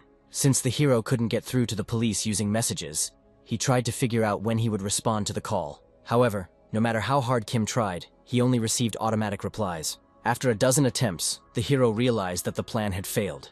There was nothing else to do, so Kim picked up the incense burner again. Now, having decided to continue his escape on his own. At the same time, a new group of thieves was passing through the warehouse. At some point, they noticed something. A suspicious-looking smoke was spreading in their direction, in the middle of which, a guy familiar to the kidnappers was walking. Taking advantage of the kidnapper's moment of confusion, Kim spun the incense burner. Next, pull your hand back and swing. With all his might, the hero threw the censer towards the kidnappers. She hit one of them right in the face. Only now did the second kidnapper realize that Kim himself had broken free. But he couldn't do anything, because he himself came face to face with the censer. Blood spurted from his nose and the kidnapper lost consciousness. Kim laughed, because with the magical artifact in his hands it was easier to beat everyone. Kim did not stop for long, because it was necessary to find a way out as quickly as possible. As soon as the hero moved, he was paralyzed. His soul sensed a powerful flow of magic near him. Kim was sure that this was the gate, which meant that there was an exit from the building. The hero already assumed that, having passed through the gate, he would be able to appear somewhere near the city. But right now, a whole crowd of people gathered a couple of meters behind Kim. Trying not to waste his time on them, Kim moved from his place. Having found the nearest descent, Kim began to overcome it. But after taking just a couple of steps up the stairs, a terrible pain echoed through his leg. The impulse was so powerful that Kim immediately broke out in a sweat. The hero's movement slowed down, but the kidnappers were getting closer with every second. They pursued Kim relentlessly. The pursuers stopped when they noticed one object in the hero's hands. Kim saw this too and began to spin the sensor. A turbulent stream of sleeping gas gushed towards the pursuers. Covering their mouths and noses, they tried to avoid being exposed to the gas. At the same time, Kim was doing something interesting. Having unwound the chain, he threw the incense burner towards the kidnappers. Without realizing it, one of the kidnappers caught the incense burner in his hand. Suddenly, the kidnapper made his move. As quickly as possible, he rushed towards Kim, pressing him against the wall. Still holding on, he threatened to deal with the hero. Kim, who had been helpless until now, suddenly pulled away the kidnapper's hand. After which, he sharply thrust out his knee. A worthy blow landed, right on the scoundrel's jaw. Having lost his balance and inhaled gas, the kidnapper collapsed unconscious. After him, no longer able to hold their breath, all the others fell down. The hero stood up, picking up the censer from the floor. Due to the loss of mana, the flow of sleeping gas almost stopped. The chances of escape were becoming less and less, so Kim again turned his gaze to the gate. The flow of outgoing magic was so great that the hero could easily determine where to move. So Kim hurried. Having reached the huge door, the hero began to push it. The doors gave way and opened. By an unfortunate coincidence, Kim found himself in a meeting regarding his sale. The buyers who arrived through the gate were just discussing the goods. There was a bit of a commotion, and Farid had to make excuses. But he wasn't particularly angry with Kim, because the hero sensed the gate and went out to it himself. At this point, one of the customers decided to find out how Kim got past security. With heavy hearts, They were forced to believe that Kim had dealt with them all. They even thought that the hero was not F rank at all. Kim decided to take advantage of this misconception. However, Farid, who was present, was an obstacle in this regard. The situation became awkward. Now, customers began asking Farid to help calm Kim down. After all, Farid was a great S-rank hunter. Unexpectedly for Kim, Farid agreed to help. In addition, Farid was promised some bonuses in case of success. Then, approaching Kim, the great hunter began to threaten that he would subject the hero to unprecedented pain. Kim himself was completely at a loss, expecting that the police would simply have to show up immediately and save him. But then, Farid suddenly started talking to the hero about escaping. The great hunter promised that if Kim was fast enough, he would let him go on purpose. The hero sighed to himself. For more than anything in the world, he hated running. Afterwards, Kim turned wearily to Farid. The hero wanted to know if the great hunter had ever seen exactly how Kim ran. Afterwards, raising his stubborn gaze to him. After this was said, scenes from his first meeting with Kim appeared in Farid's memory. How exactly the hero reacted to threats. Later, he said that he had never seen Kim running. In response to this, Kim continued to glare at Farid. The great hunter guessed that Kim wanted to convey the idea that he had no intention of running away. In a similar vein, Farid suggested resolving everything through a fight. Kim had neither the strength nor the opportunity to defend himself, so he simply gave up. Farid laughed, because he didn't believe the man who had previously killed all the guards in his path. It was then that Kim felt the magic begin to flow past him. Farid also felt strange fluctuations in mana. They both stared at the gate from which someone was coming out. As it turned out, it was the man who also showed up for the deal. The hero looked carefully at the gate again, now clearly understanding that they were in fact just a passage. The man who had come immediately entered into dialogue with the others. As it turned out, he was a carrier. Farid was told that the teleportation mage himself stood before him. At some point, their dialogue became so enthusiastic that everyone simply forgot about Kim. Subsequently, Farid suddenly activated his magic. As quickly as possible, his hand was filled with power. After which, with all his might, Farid aimed a blow at the magician's jaw. A powerful serve threw him back. Kim was again shocked by what had happened. For others, this exchange of pleasantries came as a shock. After receiving the blow, the magician flew into the wall and seemed to die. Now, Farid turned his gaze to the customers. The great hunter began to explain that the teleportation mage was unreliable and could escape at any moment. Farid admitted that, in general, he didn't care who or what an individual person lived by. Listening to all this, the hero did not understand a damn thing about what was happening. At the same time, Farid began to glow again from magical saturation. Suddenly, he started acting like kidnapping people was wrong. The buyers tried to escape into the gate, but Farid rushed to intercept them. The blow was struck and the first obstacle was overcome. As before, the hero watched these events in silence, only once again becoming convinced that defeating Farid was extremely difficult. Farid was truly incomparable, occupying a niche among the strongest. Those like the great hunter have attained the most powerful known S rank. In fact, Farid was at the very top of the food chain. Except for those equal in rank, no one and nothing could stand before it. Pleas for mercy were nothing more than empty words for Farid. Each time, the great hunter thoroughly enjoyed the fear of his victims. Each time, asking them not to try to press on pity, which only caused them even more horror. In any case, it all ended in nightmarish screams. Having finished with the customers, Farid's gaze fell on Kim. And just then, the police arrived at the hangar where all the action was taking place. The hero even clarified to Farid that he did it on purpose. Upon hearing this, an emotion of panic appeared on the great hunter's face. Kim himself became worried, suspecting that he had done something wrong. Having gotten rid of his previous emotions, Farid advised Kim not to say too much. He confessed to the hero that he had already stopped the kidnapping of the awakened a long time ago. Farid acted secretly, because the relevant structures were unwieldy. The only thing Farid regretted about what happened was Kim's actions and words regarding surrender. However, Farid was no longer going to ask about the choice the hero had made. Farid patted Kim on the shoulder and went off somewhere. Kim looked back, now being in the middle of a complete mess with the gates and the dead people. A minute later, the police burst into the warehouse. Calling for him to keep his hands visible, they pointed their guns at Kim. Some of them moved forward to intercept the hero. Having quickly overpowered the hero, they began to find out where the kidnapped man was. Kim tried to explain that he was the victim, but the law enforcement officers did not listen. From one ridiculous situation, Kim managed to end up in another. Then, having twisted his arms, they were about to take the hero away. But the police actions were stopped by a desperate female voice. Eunmi appeared out of breath at the warehouse. The girl did not understand why Kim was handcuffed. Thanks to Eunmi's efforts, the hero's handcuffs were unfastened. Still holding back his emotions, Kim was furious in his thoughts at the stupidity of what had happened. When Kim was released, he decided to personally find out where Eunmi had managed to come from in the warehouse. The girl willingly showed the message from Farid. Meanwhile, the police were identifying the identities of those who were alive and dead. the discovery aroused genuine interest among them.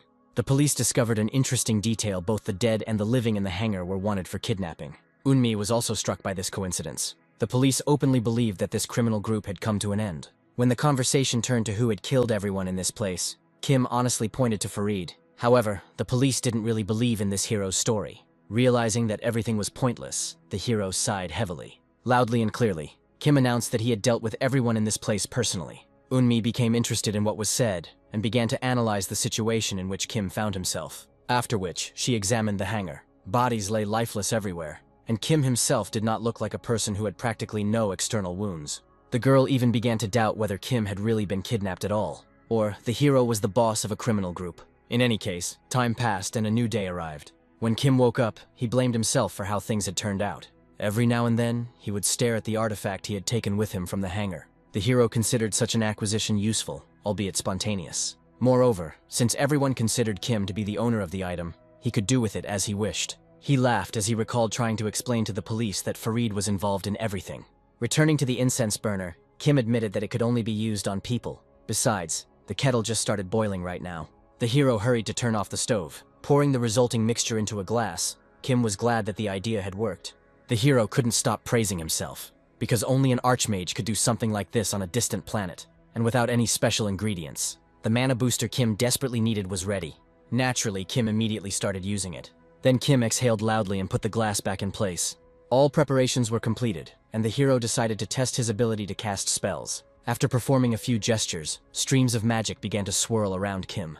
For the first time, the hero decided to restore his body with the help of magic. Next, he tried to stop any aging processes in the body at the same time. The spells were performed, and now it was up to the magic itself. There was a bright flash of light, and Kim was stomping her foot on the floor with all her might. For the first time in his entire time in the host body, Kim no longer felt pain in his leg.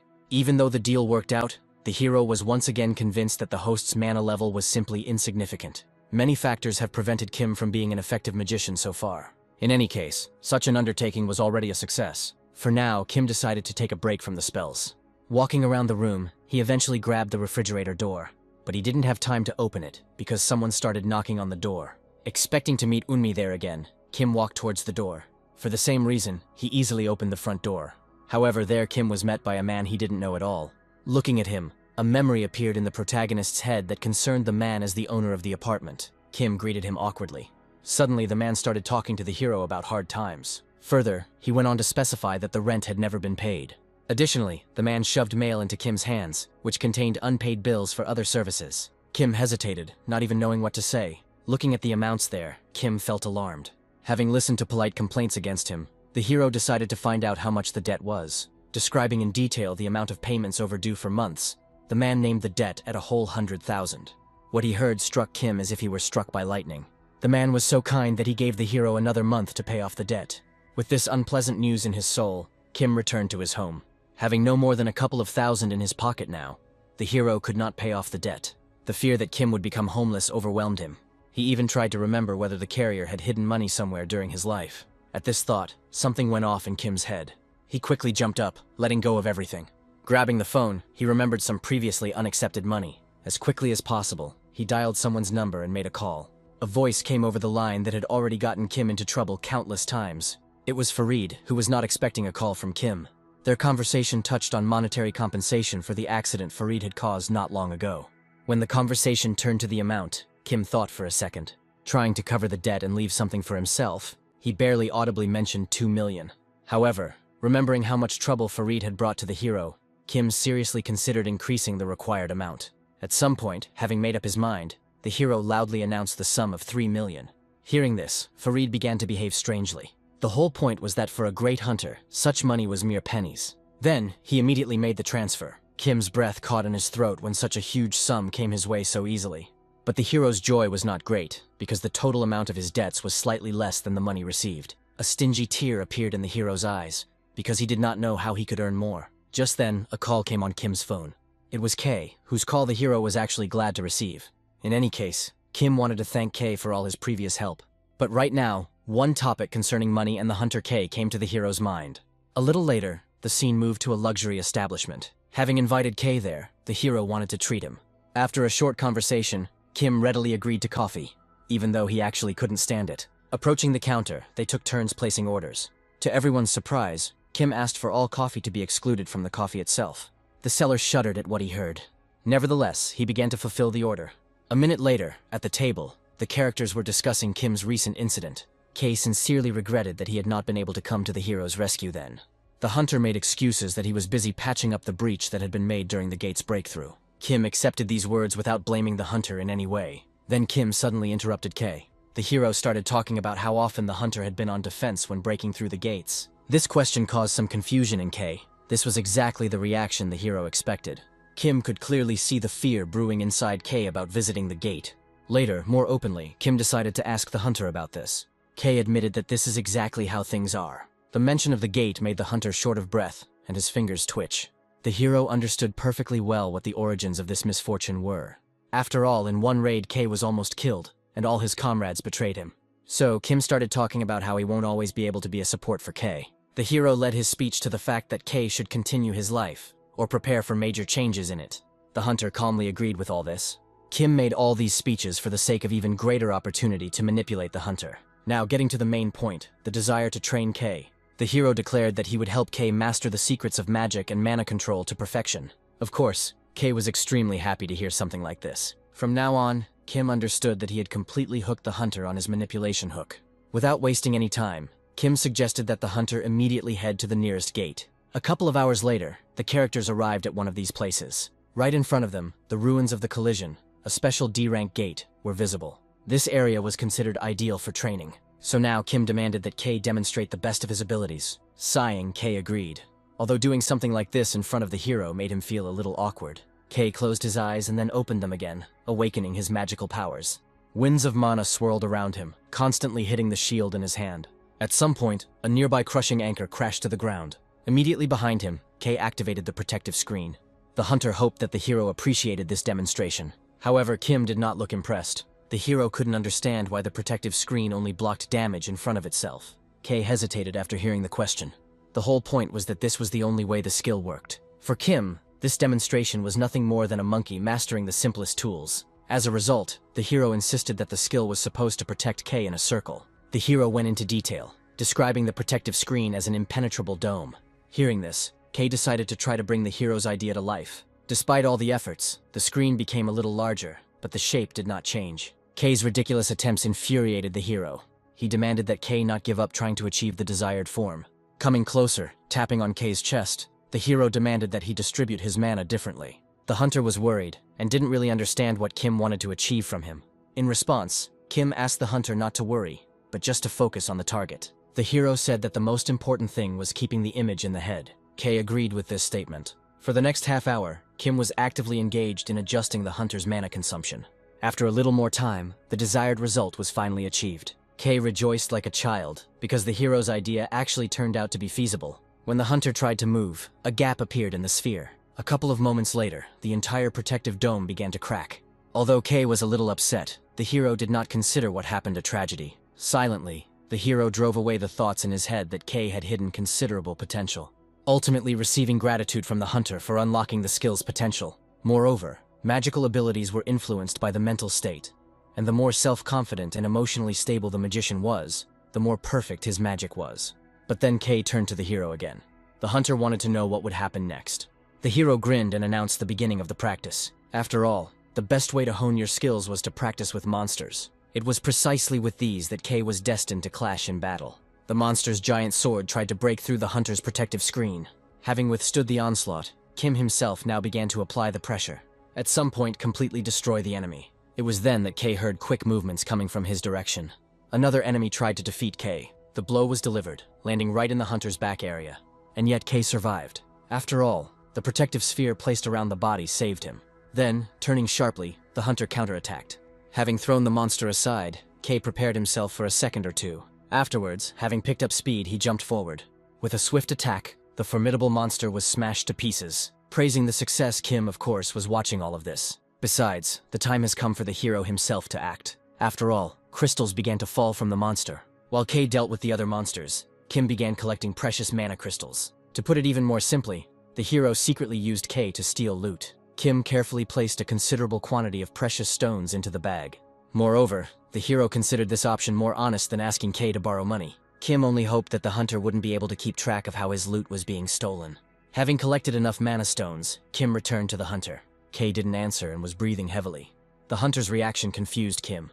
The hero was frightened that Kay had managed to uncover his cunning plan. Suddenly, the story took a digression.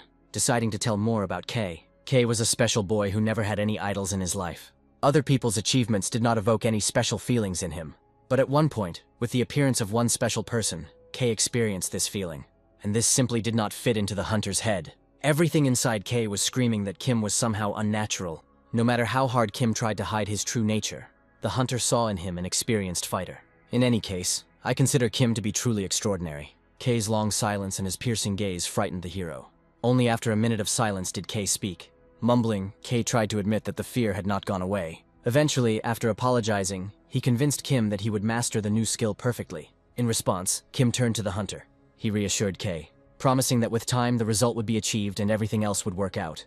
The hero made it clear that he was always ready to help Kay and conduct training literally every day. Kay almost burst into tears from such heartfelt concern.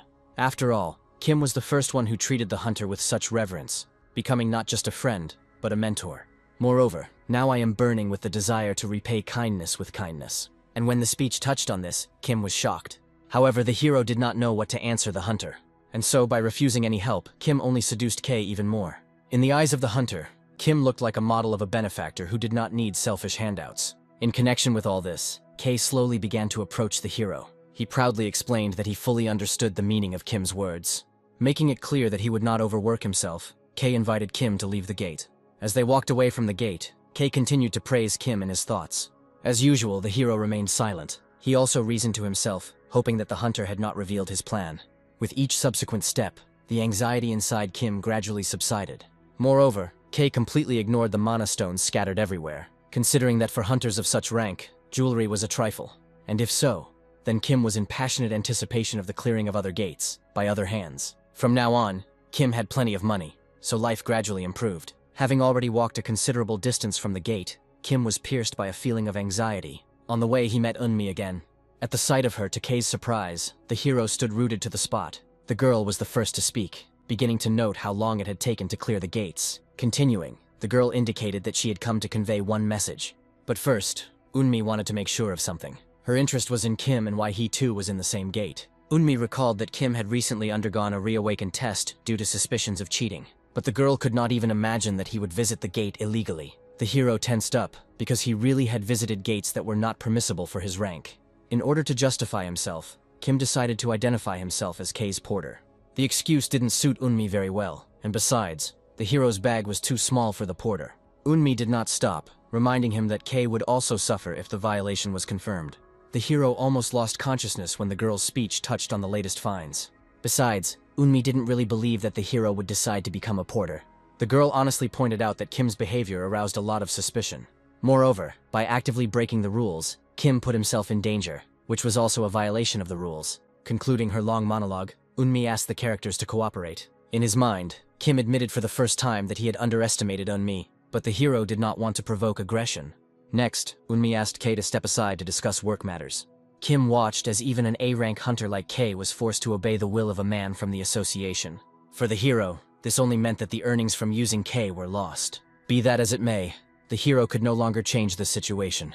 Besides, Kim already had some kind of backup plan. Even though the characters missed each other, the girl secretly watched Kim. Time passed and a new day arrived. Lying in bed, as was his tradition, Kim would gather information about the hunters every morning. But now, he was more interested in the gates, in which the hunters discovered an unusual artifact. Having saved the information, the hero hoped that he would be able to use it in the future through Kay. As he stood up, Kim admired a bracelet he had recently acquired. Time was running out, so Kim was about to go on an experiment. After leaving the house, he soon went beyond the city limits. The wilderness was new to Kim. Only thanks to the satellite map did he somehow find his way around. Until finally I found the gate. It was a rank F gate that suited Kim perfectly. From information on the internet, Kim knew that the color of the gates could be used to determine whether there were bosses there. In addition, as a rule, monsters spawned around the gates, whose killing meant the end of the cleansing. It was precisely for the sake of hunting, and for free at that the hero came to this place. Thus, Kim tried to master the craft of a hunter and personally destroy monsters. A second later, the hero passed through the gate. Behind them, he found himself in a completely different world. Endless green fields were visible all around. Following these views, at some point the hero came across a herd of animals. These were the foul goats, who affected their victims with hellish bleeding. As it turned out, Kim was ready to meet with them.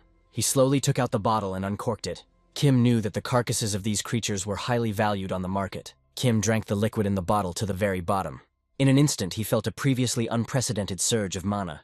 Naturally, the monsters saw such a bright performance on the sidelines. By striking a spark from his finger, this was precisely the effect Kim was counting on.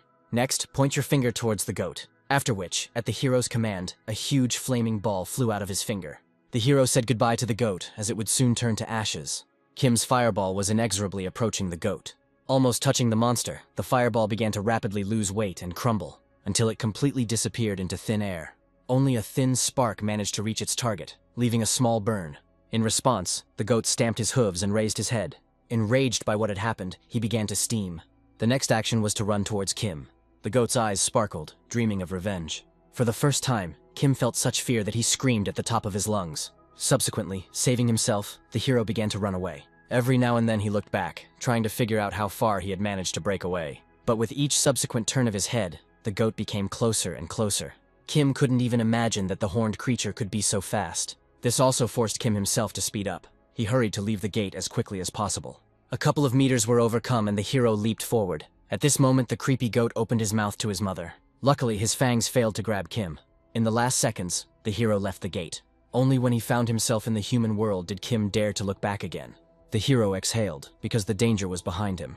Immediately, Kim was overcome with an emotion of disappointment. After all, as it turned out, the host's body was much more trashy than even Kim had previously imagined. Suddenly, the hero heard the crunch of branches not far from him. A man who clearly knew the carrier looked at Kim with a smile.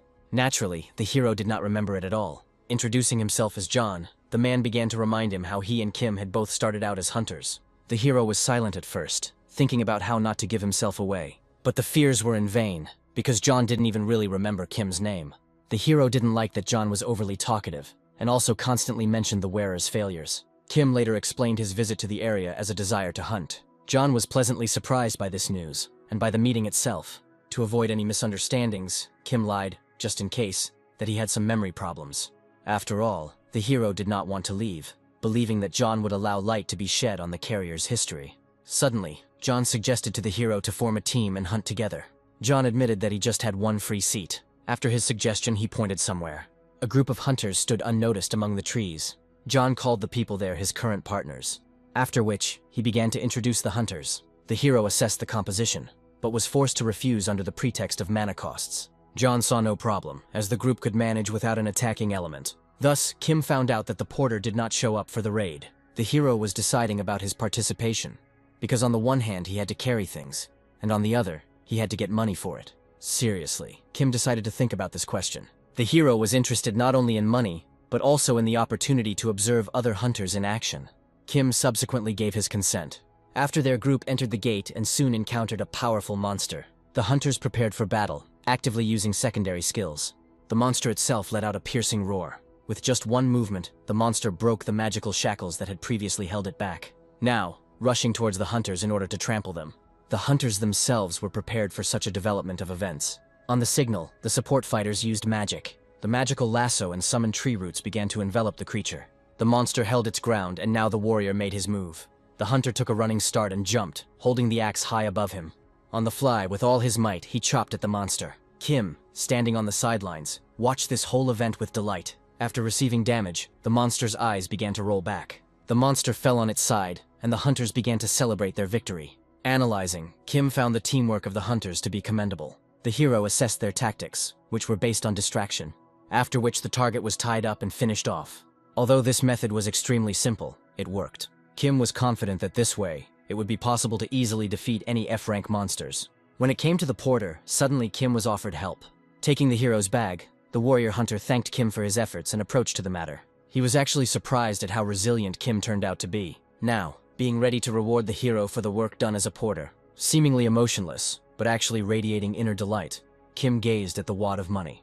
When the wad of money was handed over, Kim even doubted whether he was worthy of it. The warrior hunter insisted on accepting the reward, since Kim had saved everyone with his unexpected appearance. Afterwards, wanting to know whether the hero would be free the next day, the The warrior hunter chuckled as he noted that a new F-rank gate had already been found, and Kim was perfect for the role of responsible porter.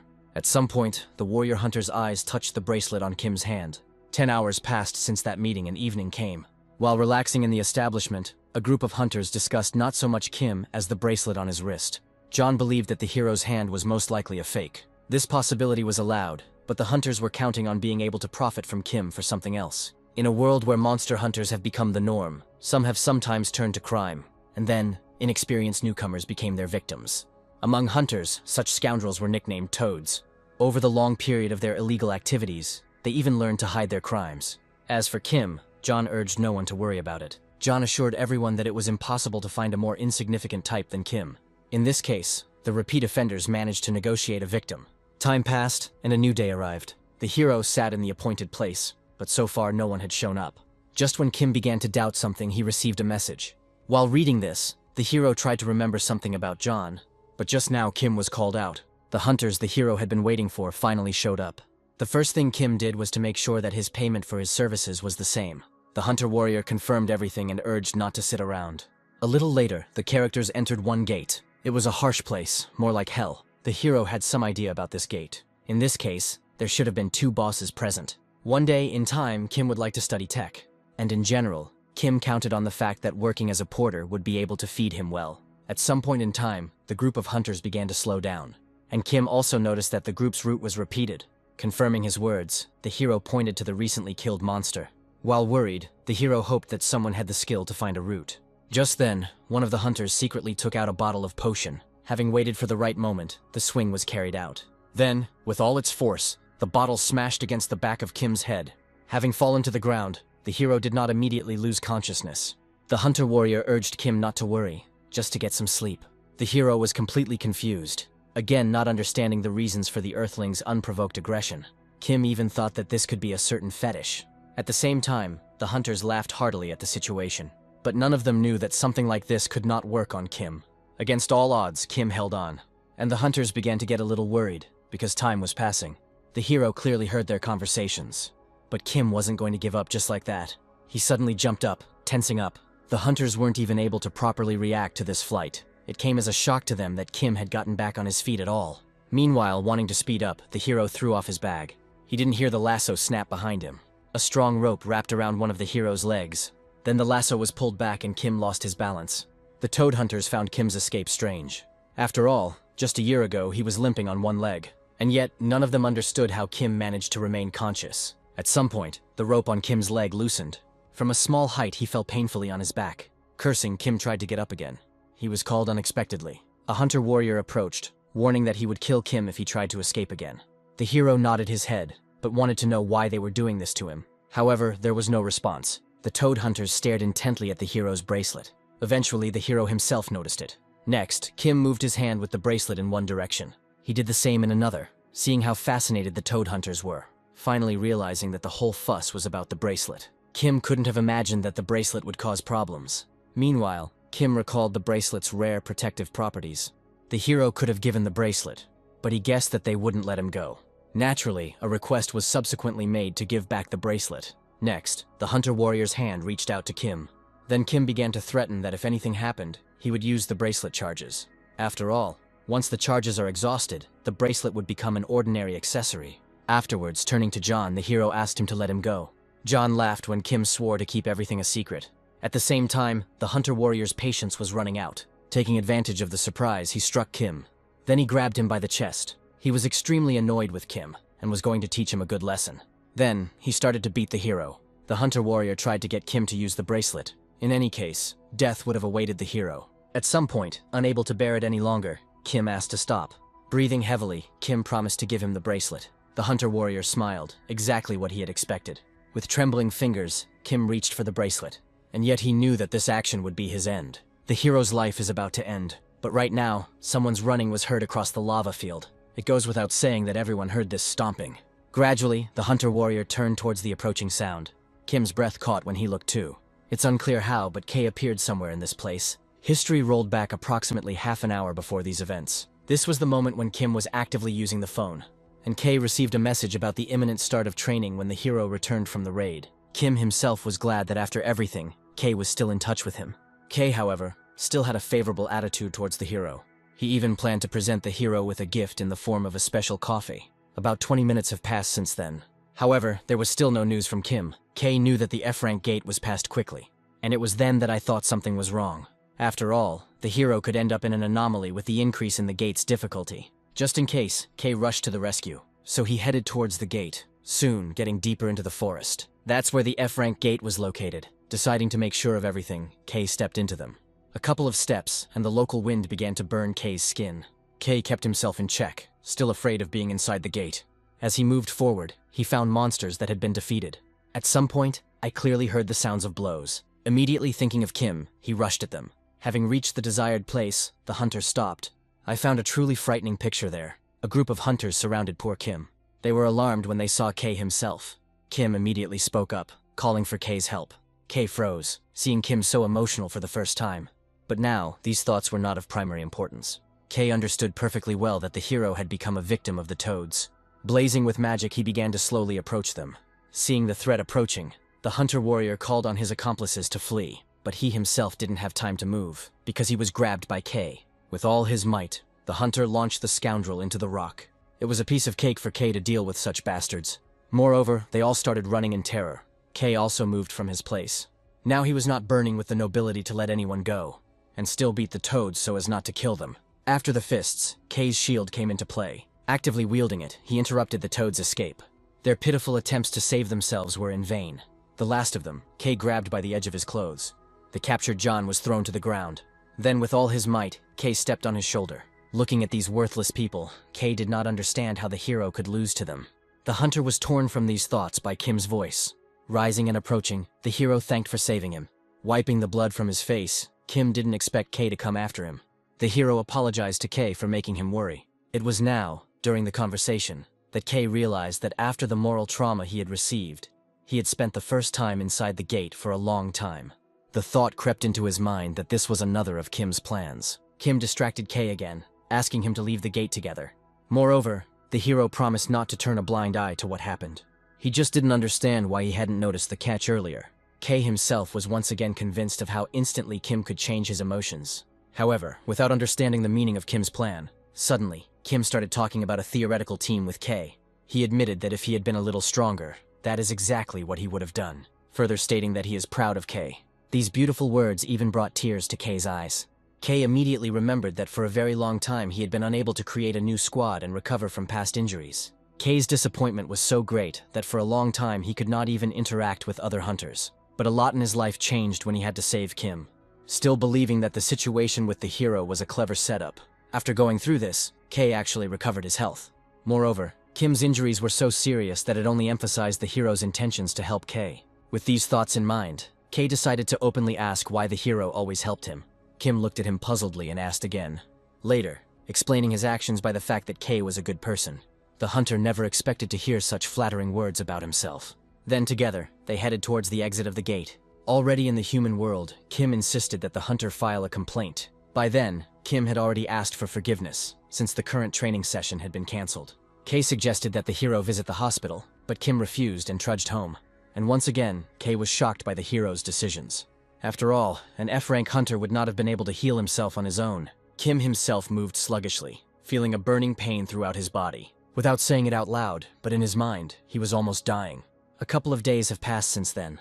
Standing in front of the mirror, Kim examined himself. After a long time and a lot of effort, the hero found himself completely healthy. Kim was actively discussing how many misfortunes had happened to him recently. Moreover, for the sake of yet another boring investigation, he again needed to visit the association. Even though Kim grumbled, he couldn't do anything about it. Moreover, the hero already had certain concerns regarding the bracelet. Kim didn't know what to do with this thing. Even though it was expensive, it didn't guarantee the purchase of a dragon lung. And so for now, Kim decided to simply carry the bracelet with him. Considering the effect of neutralizing any damage on the order of 2 times, the hero found the bracelet vital. After leaving his home, Kim suddenly stood still. Right in front of the exit of that house, there was a sports car. Suddenly, the glass on the car door started to roll down. Kim sighed in shock. Farid's satisfied face appeared from there. Farid remained silent, actively glaring at Kim. And yet he knew that the hero had definitely noticed him. So, Farid decided to find out where exactly Kim was heading. The hero answered honestly that he was leading the way to the association. But as soon as Kim tried to leave, Farid commanded him to get into the car. Kim sighed and obeyed. Of course, Kim did not express any fear in his thoughts, but was simply acting out of curiosity. However, he had no idea why Farid had come at all. Besides, Kim carefully kept Farid's secret, which meant there was no point in him visiting the hero. At some point, Farid suddenly pressed the gas pedal. The car sped along the streets, and Farid started talking about the toads that Kim had encountered. Having no idea how Farid could know this, Kim confirmed everything. Now Farid explained that he had come because he wanted to visit Kim. Kim asked again, and Farid made it clear that he wanted to make sure that the hero's wounds were not serious. And in general, Farid considered the hero a delusional person. After this, Farid asked Kim to look in the glove compartment for a gift. When he opened the glove compartment, something fell into Kim's hands. It was a restoration potion that Farid presented to Kim just in case. Looking at the potion, for about a second or two, Kim remembered his homeland. In Kim's world, such things were extremely common and used everywhere. So, just in case, Kim decided to accept the gift. Farid was amazed that Kim was not surprised by the gift. Of course, Kim was not seriously going to drink the gifted potion, but rather leave it for research. After about 5 minutes of driving, Farid stopped the car. Kim glanced furtively out the window, seeing tall buildings opposite. Farid made it clear that he simply threw Kim into the association. Kim never expected that a scoundrel like Farid would do something without malicious intent. Finally, Farid advised Kim to take care of himself and not to dare die out of stupidity. Having already left the car, Kim suddenly turned to Farid. The hero wanted to know what the catch was behind such concern on the part of the great hunter. Farid smiled and said that he was interested in the development of hunters. Kim, in Farid's opinion, was one of the few who had potential. Having heard all this, the hero roughly understood Farid's hint about keeping the secret. But Farid was not going to chat anymore, so he asked Kim to move away from the car. Immediately after this, he pressed the gas pedal again. Kim looked for a long time after the departing sports car. Perhaps out of stupidity, or perhaps for real, considering Farid a true patriot who fights for everything good, against everything bad. At least that's what Kim wanted to think, although Farid's true nature looked completely different. Kim, thinking, went to the association building. He was haunted by Farid's strange interest in him, an F-rank hunter. Sinking deeper and deeper into thought, Kim closed his eyes. After all, he had already learned the truth once. One day, Kim read in the news feed about the mass killings of the awakened. The media was full of details about the crazy hunter who improved his skills in this way. For some reason, this article reminded the hero of Farid. So Kim decided to analyze his behavior. After all, it was Farid who was the first to show extreme interest in Kim. Moreover, he was involved in the kidnapping of the awakened. After which, Kim put his findings together. Everything pointed to the fact that the hero was to become Farid's victim. Kim found it extremely difficult to believe all of this. Sighing, the hero regretted that he had ever caught Farid's eye. From now on, Kim set himself the goal of repairing the host's body, or the transmigration of the soul. A lot of time has passed since then. The research carried out by Kim dragged on. His efforts have not yet borne any fruit. And in principle, the hero didn't understand why the hell he was working so hard if he was reborn for the sake of rest. Just now, someone started calling Kim. Casually, his hand reached for the phone. Holding the screen up to his eyes, Kim saw an unknown number calling him. And yet the hero answered. After which, I was faced with a long silence. Finally, a pleasant female voice was heard on the other end of the phone. It was Eunmi who was looking for a meeting with Kim. The characters discussed everything among themselves, and the action moved on to the next day. In a crowded place, a conversation took place between Kim and Eunmi. Kim himself was not particularly happy about this meeting, because wherever Eunmi was, there was trouble to be expected. Nevertheless, Kim was ready to listen to what she needed. After a pause, the girl started talking about some kind of help in her work. Eunmi honestly told that an investigation was underway to catch some criminals whose traces were found in the gate. Developing her thought, Eunmi reported that there was an acute shortage of people for such matters. Therefore, the girl wanted Kim to explore the gate and look at everything there personally. Besides, the girl liked Kim as a person not connected with any organization. Eunmi immediately stipulated that the remuneration would be modest due to budget cuts. And yet, the girl hoped that one day, in response to help from her side, Kim would help her. Silently, with reproach, the hero looked at her. Eunmi sighed and turned away, realizing that most likely the offer was not at all tempting. Without thinking twice, Eunmi offered to add her own money to the total reward, if only Kim would agree to help. The hero was still silent, not understanding in his mind why Eunmi even cared about this investigation. So, I finally decided to find out if the girl had received any kind of bonus for catching criminals. Eunmi admitted that she had no benefit, but she could not sit on the sidelines while others suffered. As a being from another world, previously surrounded by immoral individuals, Kim saw a certain purity in Eunmi. So after a long silence, Kim finally spoke. And first of all, the hero raised the topic of money. Mentioning Eunmi's personal money, Kim demanded that it be spent immediately. It was for this reason that the characters found themselves in the nearest diner. Having enjoyed the view enough, the hero put noodles in his mouth. Instantly, his taste buds were saturated with a stunning flavor. Eunmi watched Kim carefully as he ate. The girl did not understand Kim, having previously been afraid of what he might want. After all, Kim simply demanded regular lunch for 2 weeks. At first confused, Eunmi took Kim to one of her favorite places. But now, watching the hero run away with the noodles, she was not afraid that he would not appreciate it, and in principle finding Kim not of this world. Unlike other awakened ones, the hero led a rather modest life. Eunmi was afraid that Kim was simply pretending. Moreover, during his kidnapping, Kim did not run away, but remained in plain sight. And Kim had many secrets, for example, entering the gates of a rank not his own. The picture was further complicated by the fact that many were actively trying to lure Kim into their employ. In general, Eunmi found all situations involving Kim suspicious and without a logical conclusion. About 10 minutes later, Kim was finishing his hearty lunch. So much of everything was eaten that the hero even began to feel some discomfort. When the last of the food had entered Kim's mouth, he was ready to move on to Eunmi's affairs. From now on, wanting to know which gate to enter. In response, he heard a nervous mention of terrorists. Kim became alarmed and asked loudly. Clicking her tongue at the hero to make him be quiet, Eunmi started talking about some rather unusual terrorists. The girl called the monsters themselves the method of their terror. Eunmi then paused. Then she touched on the breakthroughs in the gates that were occurring more and more frequently in her story. It would be true that someone would call them on purpose. Eunmi even specified how exactly the breakthrough occurred. At some point, in a random place and time, the gate opened. And then, from there, terrible and aggressive creatures began to seep into the world of people. Eunmi noted that there was something worse than breaking through the gate. If they were not cleared in time, destruction occurred. A direct path is formed between the human world and other dimensions. Everything that was there began to literally leak out, changing its previous appearance. But the worst thing was the monsters, which, under normal conditions, could not get into the human world. And that's when the situation became extremely dire. It was for this reason that people so desperately wanted to know the structure of the gate. Eunmi was sure that recently, someone had learned to deliberately cause gate breakthroughs. But then Kim noted that after the gates were cleared, they always disappeared. The girl denied this statement, making it clear that the criminals left some traces. So, she told about the crisis in the suburbs, where monsters appeared. Even though the monsters were killed, the gate in that place still remained. A couple of days later, Kim showed up at the place Eunmi had designated. He stopped and looked at the gate, whose appearance he had never seen before. Silently, the hero began to think for a long time. Just then, someone called out to him. It was Eunmi, who did not expect to meet Kim in this place before herself. Then, the man walking next to the girl suddenly bowed to Kim. Eunmi explained that the man was accompanying the hero to ensure his safety, further announcing that the gates had been cleared, which meant that Kim should not have encountered any danger. The hero looked at the gate again, finding its appearance frightening. A little later, Kim and the escort stepped inside the gate. The heat that reigned inside squeezed all the juices out of people. Kim silently confirmed Eunmi's words that there were no monsters anywhere, and the person seeing Kim off expressed a desire to return, since everything had been examined. Although the plan failed, Kim himself did not waste his time. Eunmi, who was in the human world, noticed the gate's activity.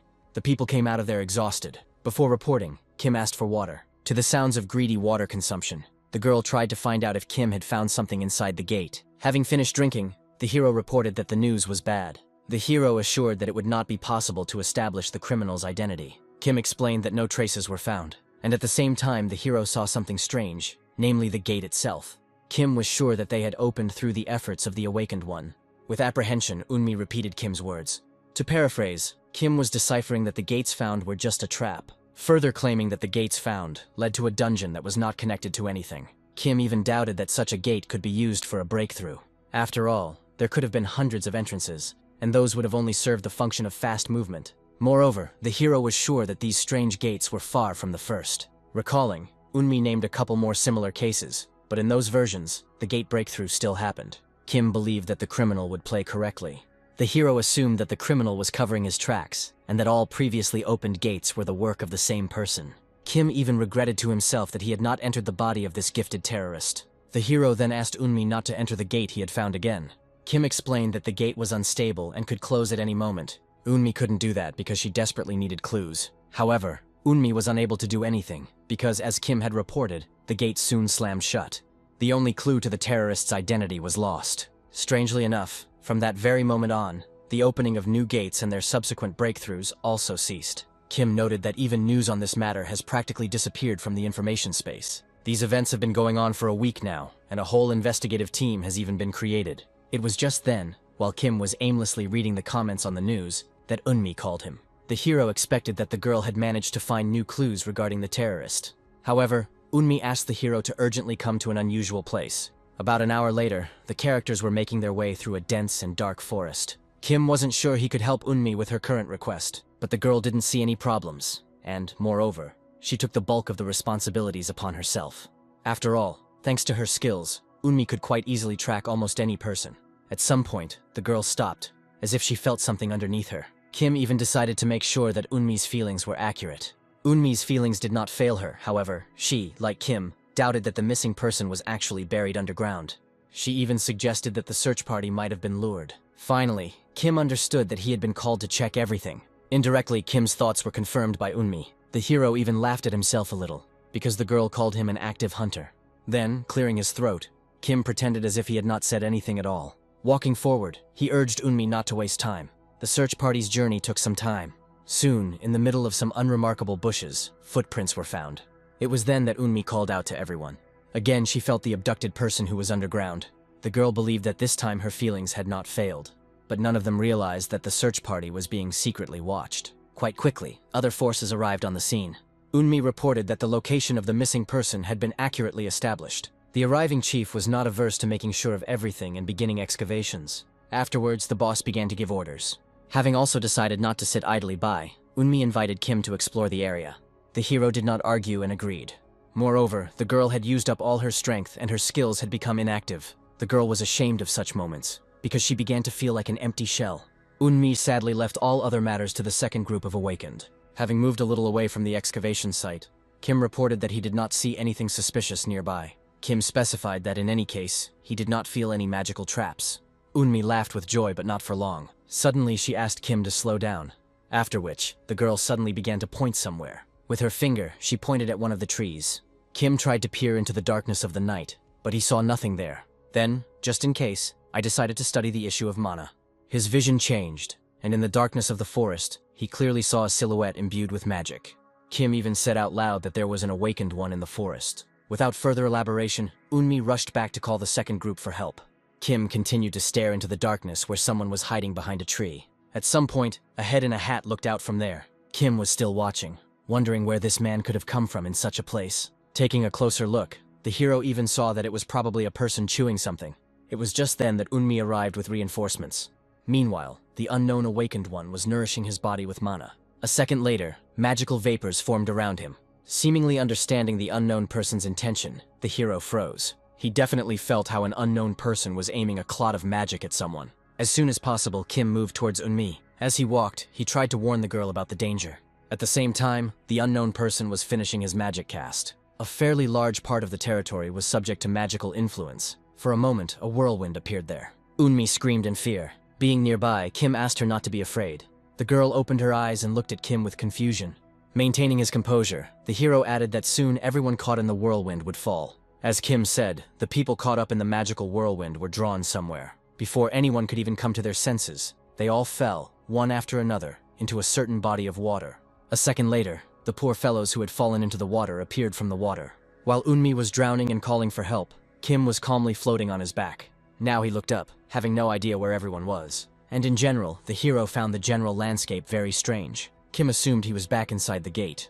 A minute later, Kim was pulled out of his thoughts by a distressed voice. Even though Unmi was pulled out of the water, she did not come to her senses. A moment later, the girl began to cough and showed signs of life. Kim began to emerge from the water, announcing that, apparently, everyone had ended up in the gate. After which, he pointed to the ceiling, where the entrance was closed. From now on, Kim could guess how exactly people disappeared without a trace. And yet, no more than 3 people were pulled inside the gate. Meanwhile, there was someone else in the cave. Some frightened guys were staring at the newcomers. The first to see them was a policeman. The guys immediately rushed to the new arrivals, thinking that they would be rescued now. The children cried, simultaneously begging for salvation and thanking them for coming. But first, the confused policeman himself would like to know what happened. Then the children started saying that all the others had died. Moreover, it turned out that everyone ended up in the gate famous for its ice monsters. The gate's rank was low, and Kim figured that 1 B-rank hunter would be more than enough. While looking around, Kim's attention was drawn to Unmi. She was acting strangely, shaking and looking dejected. The hero leaned over the girl, trying to call her. Suddenly, Unmi burst into tears. She began to loudly beg to be released from the gate. By chance, the story took a digression to tell about Unmi's childhood. The girl's childhood was simple, filled with study and work. Unmi was diligent, but her parents did not want her to live that hard life in the fields. Being stubborn, the girl still came to her parents' aid every time. Back then, Unmi's life consisted of nothing but everyday life. But one day, an unusually strong wind blew. The girl's previously peaceful and carefree life came to an end. Monsters appeared, and the world was stained with scarlet blood. At some point, the gates opened. Ordinary villagers froze in indescribable horror. The flying monster that emerged from the gate spread its wings. With a wave of its arms and a toothy mouth open, it headed straight for Unmi. Filled with fear, the girl then stood rooted to the spot. It was then that Unmi's mother's strong hands grabbed the hem of her clothes and threw her aside. Then the monster's razor-sharp teeth grabbed the mother instead of the girl. Completely horrified by what had happened, little Unmi began calling for her mother. She remembered this bloody spectacle for the rest of her life. Of course, the girl's father tried to save his wife, but he could do nothing against the monster that was carrying off its victim. Still trying to save his wife, the man managed to grab the flying creature by the paw. What continues has become another blow for Unmi. After all, the monster, not paying any attention to him, rose higher and higher, until finally it returned to the gate. Thus, in one day, little Unmi lost both parents at once.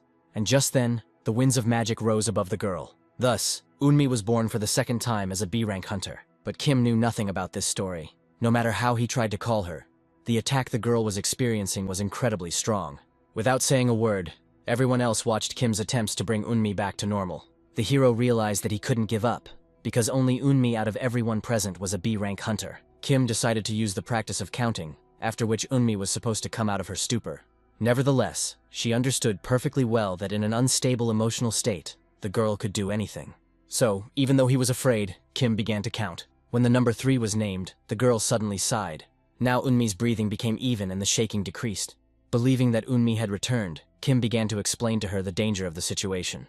But the girl flatly refused to help in any way. Almost in tears, Unmi reported that she had never fought monsters of her level before. Unmi really hoped that Kim would be able to help her.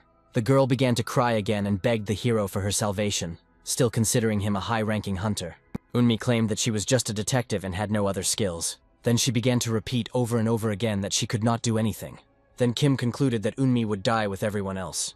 But even such words failed to inspire even a modicum of courage in Unmi. Suddenly, the hero firmly pulled Unmi by the shoulder. Pressing her with his voice, the hero claimed that the girl had awakened as a hunter, not a detective. Kim's words were so convincing that in a split second, Unmi stopped crying. In fact, Kim knew the situation with Unmi from the very first meeting. Being a great magician, Kim spoke about the wind skill that Unmi possessed. The girl confirmed the truth of what was said. Even though Kim was right about everything, he didn't know that Unmi's skill wasn't showing up. Every time she tried to summon the magical wind, Unmi fell into a stupor, because the image of her parents' death hung before her eyes. This was the first time Kim had encountered a block of magic like this, which was dependent on psychological problems. Kim subsequently stepped back. He then went on to claim that Unmi was physically healthy, but all her problems were in her head. Kim was confident that Unmi could defeat all the monsters inside the gate if she regained control of the skill. The hero even asked the girl to simply believe him. Unmi was mesmerized by this speech. Unmi especially didn't expect to hear such a thing from a hunter like Kim. Their further conversation was interrupted by a piercing scream. Kim turned around at the sound of the scream and froze. For there, a flying creature chased after those who got inside the gate. The blind monster hissed, planning to land on its victims. For the first time, Kim cursed loudly to himself. Then he called Unmi so that the girl could flee. But Unmi, frozen with fear, could not move. Moreover, the monster switched to pursuing Kim himself. At the moment of his escape, the hero saw something strange. The flying monster strangely ignored Unmi. He even thought that the problem lay in the fact that the girl had not moved from her place. Continuing to run and not noticing the stone under his feet, Kim predictably stumbled. Then he fell to the ground with all his might. Mechanically, he looked back. The monster hung in the air right in front of him, and death was near. So, for the last time, Kim called on Unmi for help. Hearing the call for help, the girl perked up. It was just then, when Kim called for help, that the monster's spiked tail pierced his body. The hero gasped, and a trickle of blood appeared from his mouth. Seeing this, Unmi was even more shocked. Before her eyes, a man who might have meant something to Unmi was dying. Unmi even tried to take a step towards Kim, but her legs wouldn't obey her. The girl's head was seething with internal contradictions. It would be true that Kim really was an insignificant, low-ranking hunter. However, Unmi was at a loss as to what to do. Unmi knew that Kim's future fate was unenviable. Having carried him to his lair, the monster would have devoured the hero there. Her heart began to pound, and the scene of her parents' death appeared before her eyes again. At the moment of this delay, the monster began to lift Kim above the ground. The girl screamed, not wanting to let this happen. Immediately, her body began to be saturated with the winds of magic. She screamed furiously, ordering the monster to stop. Following which, her wind magic skill worked. A tearing airstream appeared and flew straight towards the monster. In an instant, the monster was chopped up. The freed Kim began to fall. Eunmi clearly saw the result. Even though the monster was destroyed, the hero found himself in danger again. So, using the wind skill on herself, Eunmi sped up her movements. She ran to the place where Kim fell just in time. After which, she caught him. What happened was so incredible that Eunmi immediately put Kim on the floor. Then he began to examine the hero, hoping that he was not seriously injured. The girl didn't know how exactly to help Kim, because she didn't even have any recovery potions at hand. Suddenly, Kim croaked that Eunmi had actually used the skill. The hero was glad to see that Eunmi had managed to overcome the psychological barrier. Besides, I thanked the girl for saving me. Tears welled up in Eunmi's eyes again, as she didn't expect to be able to save anyone. Coming out of hiding, the other prisoners of the gate hurried towards the characters. It goes without saying that none of them could help Kim. At that moment, Kim began to move, wheezing. The policeman helped him up. It was now that Eunmi learned that all this time, Kim had been keeping a recovery potion with him. And in general, Kim was incredibly calm despite the fact that a huge spike had pierced his chest. Eunmi even thought that the hero would probably lose his mind due to severe pain. In order to be alone with himself, Kim moved away from the others. No one noticed his absence, because everyone was busy with the crying of the children. Standing nearby behind a stone, the hero lamented that he had almost lost his recently begun new life. Then, with a shaking hand, he grabbed the thorn. Then he pulled with all his might. The more Kim pulled out the thorn, the more blood oozed from his wound. At some point, he pulled it out completely and threw it on the ground. Enduring the pain, Kim took out an ampule with a magic amplifier from his inside pocket. Having opened it, he began to greedily swallow its contents. Then, through magic, the hero began to heal himself. In a matter of seconds, Kim's wound healed. Meanwhile, Eunmi was worried about Kim, hoping that everything would be okay with him. Suddenly, her eyes flinched.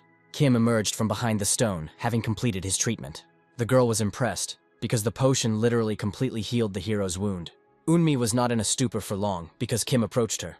Kim reminded them that they still had to deal with the boss, since that was the only way to leave the gate. The girl did not argue with the hero's words, but doubted his success. The hero reassured Eunmi, assuring her that he would be there. This is where the clearing of the dungeon began. Kim helped Eunmi control magic and straighten the mana flows in every possible way. In dangerous moments, he called out to the girl, pointed out a danger that Eunmi might have missed anyway. Under Kim's guidance, the girl acted quite effectively. One by one, with the force of the wind, she chopped down the monsters. Every time Eunmi succeeded, the hero supported him with his commentary. When the horde of monsters was cleared, the other characters emerged from their hiding places. They all rejoiced at Eunmi's victories, believing that now they would definitely get out of the gate. But before moving on, Kim suggested taking a break. While Kim explained how necessary a break might be, Eunmi herself was deciding whether to tell the truth. After all, the girl had no experience at all in clearing the gates. And now, everyone had very high expectations for it. In particular, Eunmi's victory over the gate boss. Barely restraining herself, the girl did not show that she was overcome with fear.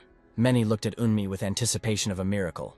But the girl herself wasn't even sure that she would be able to reach the boss. So, when the holiday began, the girl hid away from everyone in a corner. Understanding Eunmi's feelings perfectly, the hero approached her. Kim took the blame for forcing Eunmi to stand up and start fighting.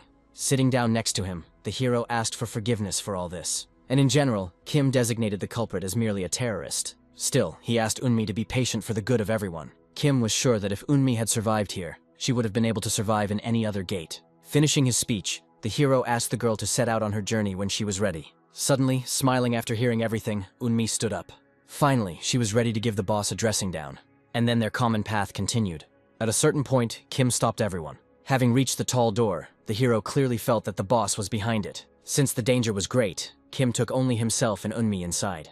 Next, both hunters went straight to the boss's lair. Beyond the gates, they were met by an icy blizzard. Amidst the snow that obscured vision, someone's muffled roar could be heard. The ice wyvern was walking around its territory. Having studied the boss, Kim saw the best method of fighting him as using Eunmi's skill. The girl nodded, hoping that she would be able to destroy the monster with just one blow. With a snap of her fingers, she summoned the power of the winds. The cutting embrace of the wind touched the monster. Having barely received damage, the monster jumped to the side. Eunmi froze at what happened, because the boss was still alive. Seeing that the girl was slowing down again, Kim tried to bring her to her senses. Besides, the boss was about to respond with his own magical attack. Taking a deep breath, the wyvern began to exhale icy pollen. Naturally, Kim began to escape from her by fleeing. Only Unmi remained in the affected area, but the girl reacted in time and countered the ice magic with her own skill. Immediately after this, the boss roared and tried to trample Unmi with his paws. Without waiting for her death, Unmi began to escape the attack. Kim watched this action. He could clearly see that Unmi was at her limit. With each passing second, the chances of defeating the boss melted away. Moreover, the test was difficult for Unmi. In fact, it was her first serious fight. But Kim also saw some comfort in what was happening. There was a chance that the Wyvern boss would fall much earlier than Unmi. Meanwhile, their great battle continued. As always, Unmi blocked any magical attacks from the boss with her own. Immediately after this, an event that was already familiar to the girl took place. The boss intended to crush her again. But this time, Unmi didn't try to escape. Using the skill at the right moment, she deprived the boss of his raised paw. The Wyvern roared as its limb was severed. The pain only increased the boss's pressure, and the tail came into play. The Wyvern shook it and tried to pierce Unmi. Controlling the situation, the girl eluded the attack. But right now, a heavy breath of fatigue overtook her. Unmi's mana was thinning too quickly, so much so that even breathing became difficult for her. This meant that Unmi had to win as quickly as possible. In connection with this, she used the skill again, raising a new wave of piercing wind. Her magic successfully hit the boss. Another burst of damage was dealt, after which the Wyvern's displeased roar was heard. The boss then made a counter-move by waving his tail in an unusual manner. Only by jumping up did Unmi manage to save herself from being tripped. Then she used the skill again. The incredibly sharp air once again deprived the boss of more limbs. Having become completely enraged, the Wyvern tried at all costs to get Unmi. The girl couldn't allow something like this to happen, and activated the skill again. A new gust of wind on the boss, new wounds and injuries that he received. Unmi's actions were cruel. She intended for the boss to finally be killed, and right now, uncertainty appeared on her face. Because of the lack of mana, magic practically ceased to function. The girl could do nothing more. And just then, the boss's mouth opened before her. At that moment, a sound of stomping was heard from the side. It was Kim who came to Unmi's aid with his weak magic. Having briefly blinded the Wyvern, the hero called for Unmi to finish off the boss. Kim knew about the mana shortage, and urged Unmi to gather and use all the remaining mana. The hero demanded that Unmi pull herself together and stop fooling around. Kim asked reproachfully if Unmi really wanted everyone to die because of her. After hearing this, tears appeared in her eyes. One after another, images of her parents' death, but also of her happy life with them, flashed through her mind. The emotional collapse that Unmi caused within him fueled the remaining mana. Screaming in rage, she released another wave of wind. The power of this cast was so great that the boss was literally destroyed with one touch. The furious Wyvern was finally defeated. When the wind died down, the pieces of the boss that had been thrown into the air began to slap the ground. Looking at all this, Unmi breathed heavily. Catching her breath and speaking out loud, she couldn't believe she had managed to gain the upper hand. And yet, she didn't understand how exactly this had happened. Then, her puzzled gaze fell on Kim, who, seconds before, had managed to distract the boss. Unmi came out of these thoughts when Kim approached and praised her. The girl practically didn't respond, because for the first time she defeated an entire boss. Moreover, while praising Unmi, other characters were already running inside the hall. The girl was praised not only for the victory, but also for saving everyone. Afterwards, the rescued girl pointed somewhere. Right behind the boss's remains, a portal from the gate opened. Everyone looked there, after which Kim concluded that it was time to leave. While the others left through the portal, Unmi looked at Kim's back. Moreover, she had no doubts regarding the hero. Not only did Kim save Unmi, he also didn't receive a single scratch from the boss. For the girl, this meant that the hero was truly of the highest rank. Her internal reasoning was so long that even Kim noticed Unmi's lag. It was at that moment that Unmi turned to the hero. Seriously, she decided to ask if Kim was crazy. Naturally, the hero asked again, simultaneously hiding his bracelet behind his sleeve. Eventually, everyone left the dungeon. Now Kim could finally take off the bracelet. He was glad that he had taken the trouble to take with him the artifact that had saved him from any damage twice in a row. Kim only regretted that he had not been able to preserve the artifact for future moments. But in any case, it was only thanks to the bracelet that Kim managed to stay alive. Then the hero began to hide the bracelet, just to avoid bringing more problems upon himself. Right now, Unmi appeared with a complaint in her voice. The hero completely did not understand women's quirks, and especially why Unmi was already angry. One way or another, the girl quickly reached Kim. Unmi was torn apart by emotions, because Kim had deceived everyone again. Even though the hero helped the girl overcome her childhood trauma, she had no intention of praising Kim. Then he began to accuse Kim of being clearly out of his mind. Kim didn't understand it at all. Moreover, the hero himself wanted to thank the girl. Kim openly believed that only Unmi saved everyone. And again, the hero's words left the girl in a stupor. At the end of his acceptance speech, Kim smiled sweetly. There was a long pause as Unmi couldn't collect her thoughts. Moreover, strangers interrupted their conversation. The rescued girl thanked Unmi. Her daughter's mother also agreed with her words. Unmi became embarrassed and began to declare that the praise was unnecessary. And yet heavy thoughts haunted Unmi. Throughout her stay inside the gate, the girl thought only about herself. Even though Unmi received thanks from everyone, her thoughts often turned to Kim. In particular, the girl could only guess what thoughts were overwhelming him. He himself felt mortally tired. He hoped that he would be able to go home as soon as possible. Moreover, the criminal who sent people into the gate was arrested. Thinking that all the required work was completed, Kim rose from the stone. The hero remembered that at the moment of gratitude to Unmi, he even managed to smile. Kim hoped that he had managed to accurately convey the full range of human emotions. Moreover, right now those who came said goodbye to Unmi. The girl instantly moved her gaze back. Now Kim and Unmi stared blankly at each other. Unexpectedly, the hero gave a villainous grin. From the outside, Kim's attempts to smile were truly frightening. Unable to bear it, Unmi turned her back to him. Kim was left confused, because he had been training his facial muscles for a whole week before. And yet the hero admitted his defeat in this matter, only hoping that in the future, he will be able to enchant everyone with his smile. After which Kim walked away. At least a couple of days have passed since then. Unmi spent her leisure time sipping a drink in her favorite cafe. Finally, someone said hello to her. It was Kay, apologizing for being late. As it turned out, the girl specifically invited Kay to the meeting. Having offered him coffee, she wanted to question the hunter. In particular, as far as Kim and friendship with him were concerned. The girl noted that it was just one innocent question that caused such a violent reaction in Kay. Unmi made it clear that she had known for a long time about Kay's connection with Kim. The girl wanted to know how exactly Kay met him. Unmi tried to ease the tension by claiming that the girl's interest was purely personal. Then he decided to share his thoughts that Kim could have been a criminal. Unmi was ready to help Kay if he got into trouble because of Kim. Unable to bear it any longer, Kay began to defend and justify Kim. But he stopped when the girl said that the hero had hidden his rank. Unmi explained that such behavior was punishable and had no justification. Sweating, Kay agreed with Unmi's words.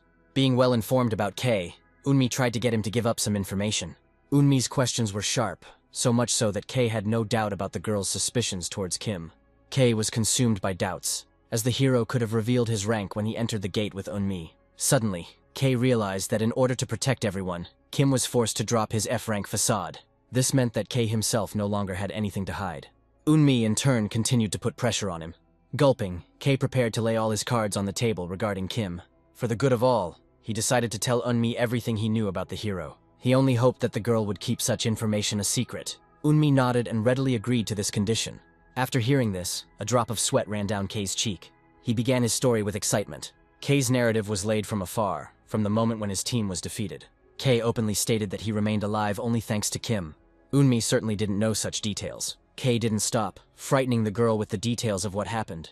The bloody battle scenes ended with Kay's triumphant appearance. From the outside, it looked as if the hunter was admiring what had happened. Having finished his story, he began to ask Unmi for leniency for Kim. Moreover, Kay believed that the hero hid his rank for a reason. Moreover, he began to remind the girl of one incident that was very similar to the situation with Kim.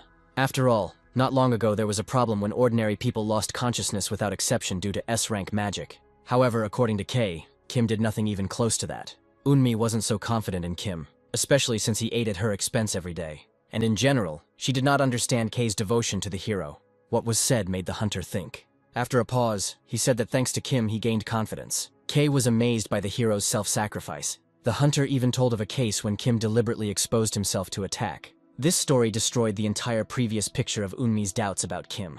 But doubts were in no hurry to let the girl go. Besides, Kay only said good things about the hero. The girl tried to explain that Kim could also have bad sides. Kay was indignant because what Unmi said sounded wild. To confirm her words, the girl began to talk about an incident when Kim attacked another hunter. Kay quickly realized that they were talking about a scandal inside the White Labyrinth. Therefore, Unmi's accusation was not indicative of that. Kay didn't even realize how he revealed the secret that Kim had asked him to keep quiet about. After explaining that there was no direct fight between the hunters. Moreover, the hero told Kay the details of the story personally. In fact, Kay simply overheard Kim's conversation with Jason. But in fact, he only knew part of the truth. He retold what he heard then to Unmi. Kay was confident that Kim's actions were correct. Unmi, of course, asked again what exactly he meant. Kay was sure that Kim had personally nominated himself for the role of victim instead of Jason. Moreover, the hero later apologized. But no matter how hard Kay tried, the girl was not impressed.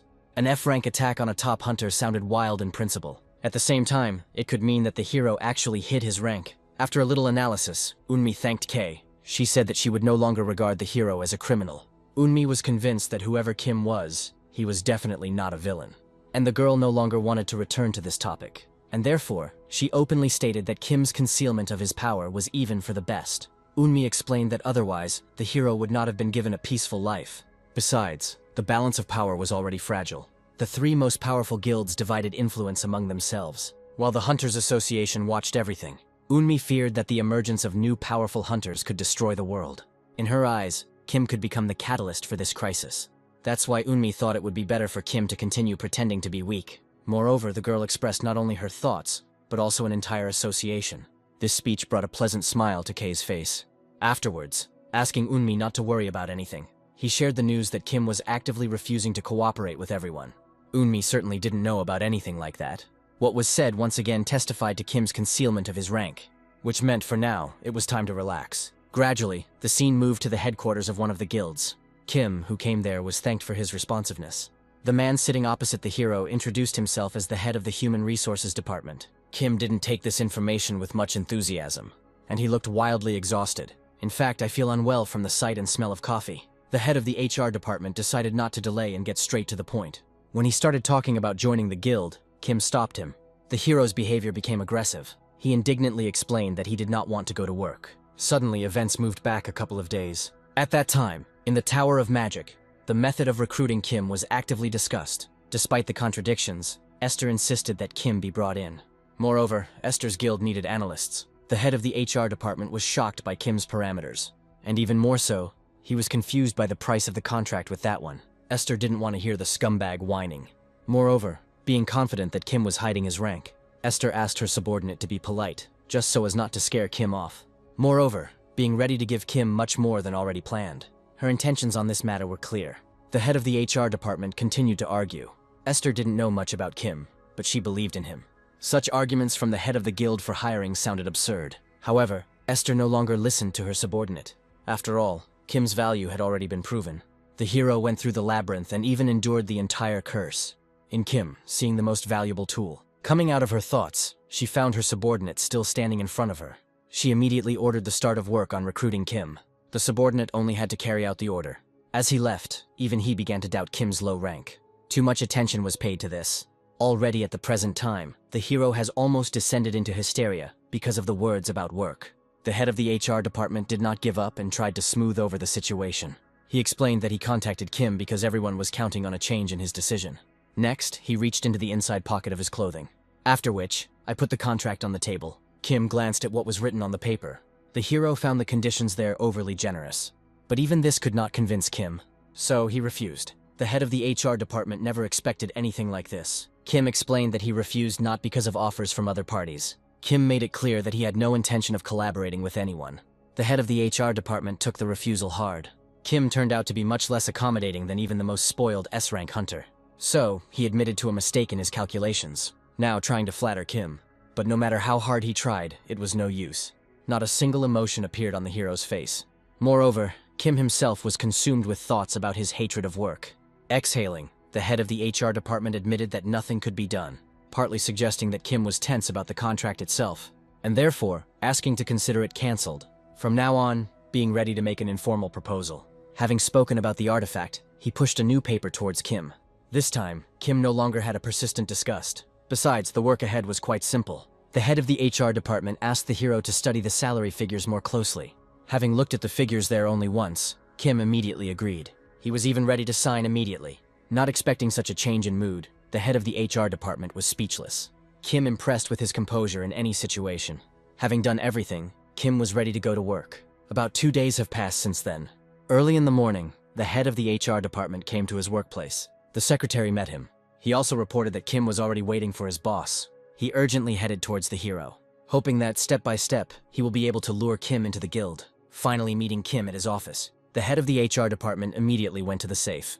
After all, it was there that the artifact was kept for evaluation, behind the hidden passage of which an entire laboratory was hidden. Walking through the room, the hero was explained what he would have to work with. Kim expected the artifacts to be assessed to be unique. After walking a couple of meters, the head of the HR department introduced the facility. Just one glance told Kim that this was no easy task. A glowing dagger was kept in a special glass box. The head of the HR department said that the artifact was given the name of the Cursed Sword, and there was one good reason for this name. After all, the weapon dropped after one particular hunt. At a glance, it was clear that the item was unique.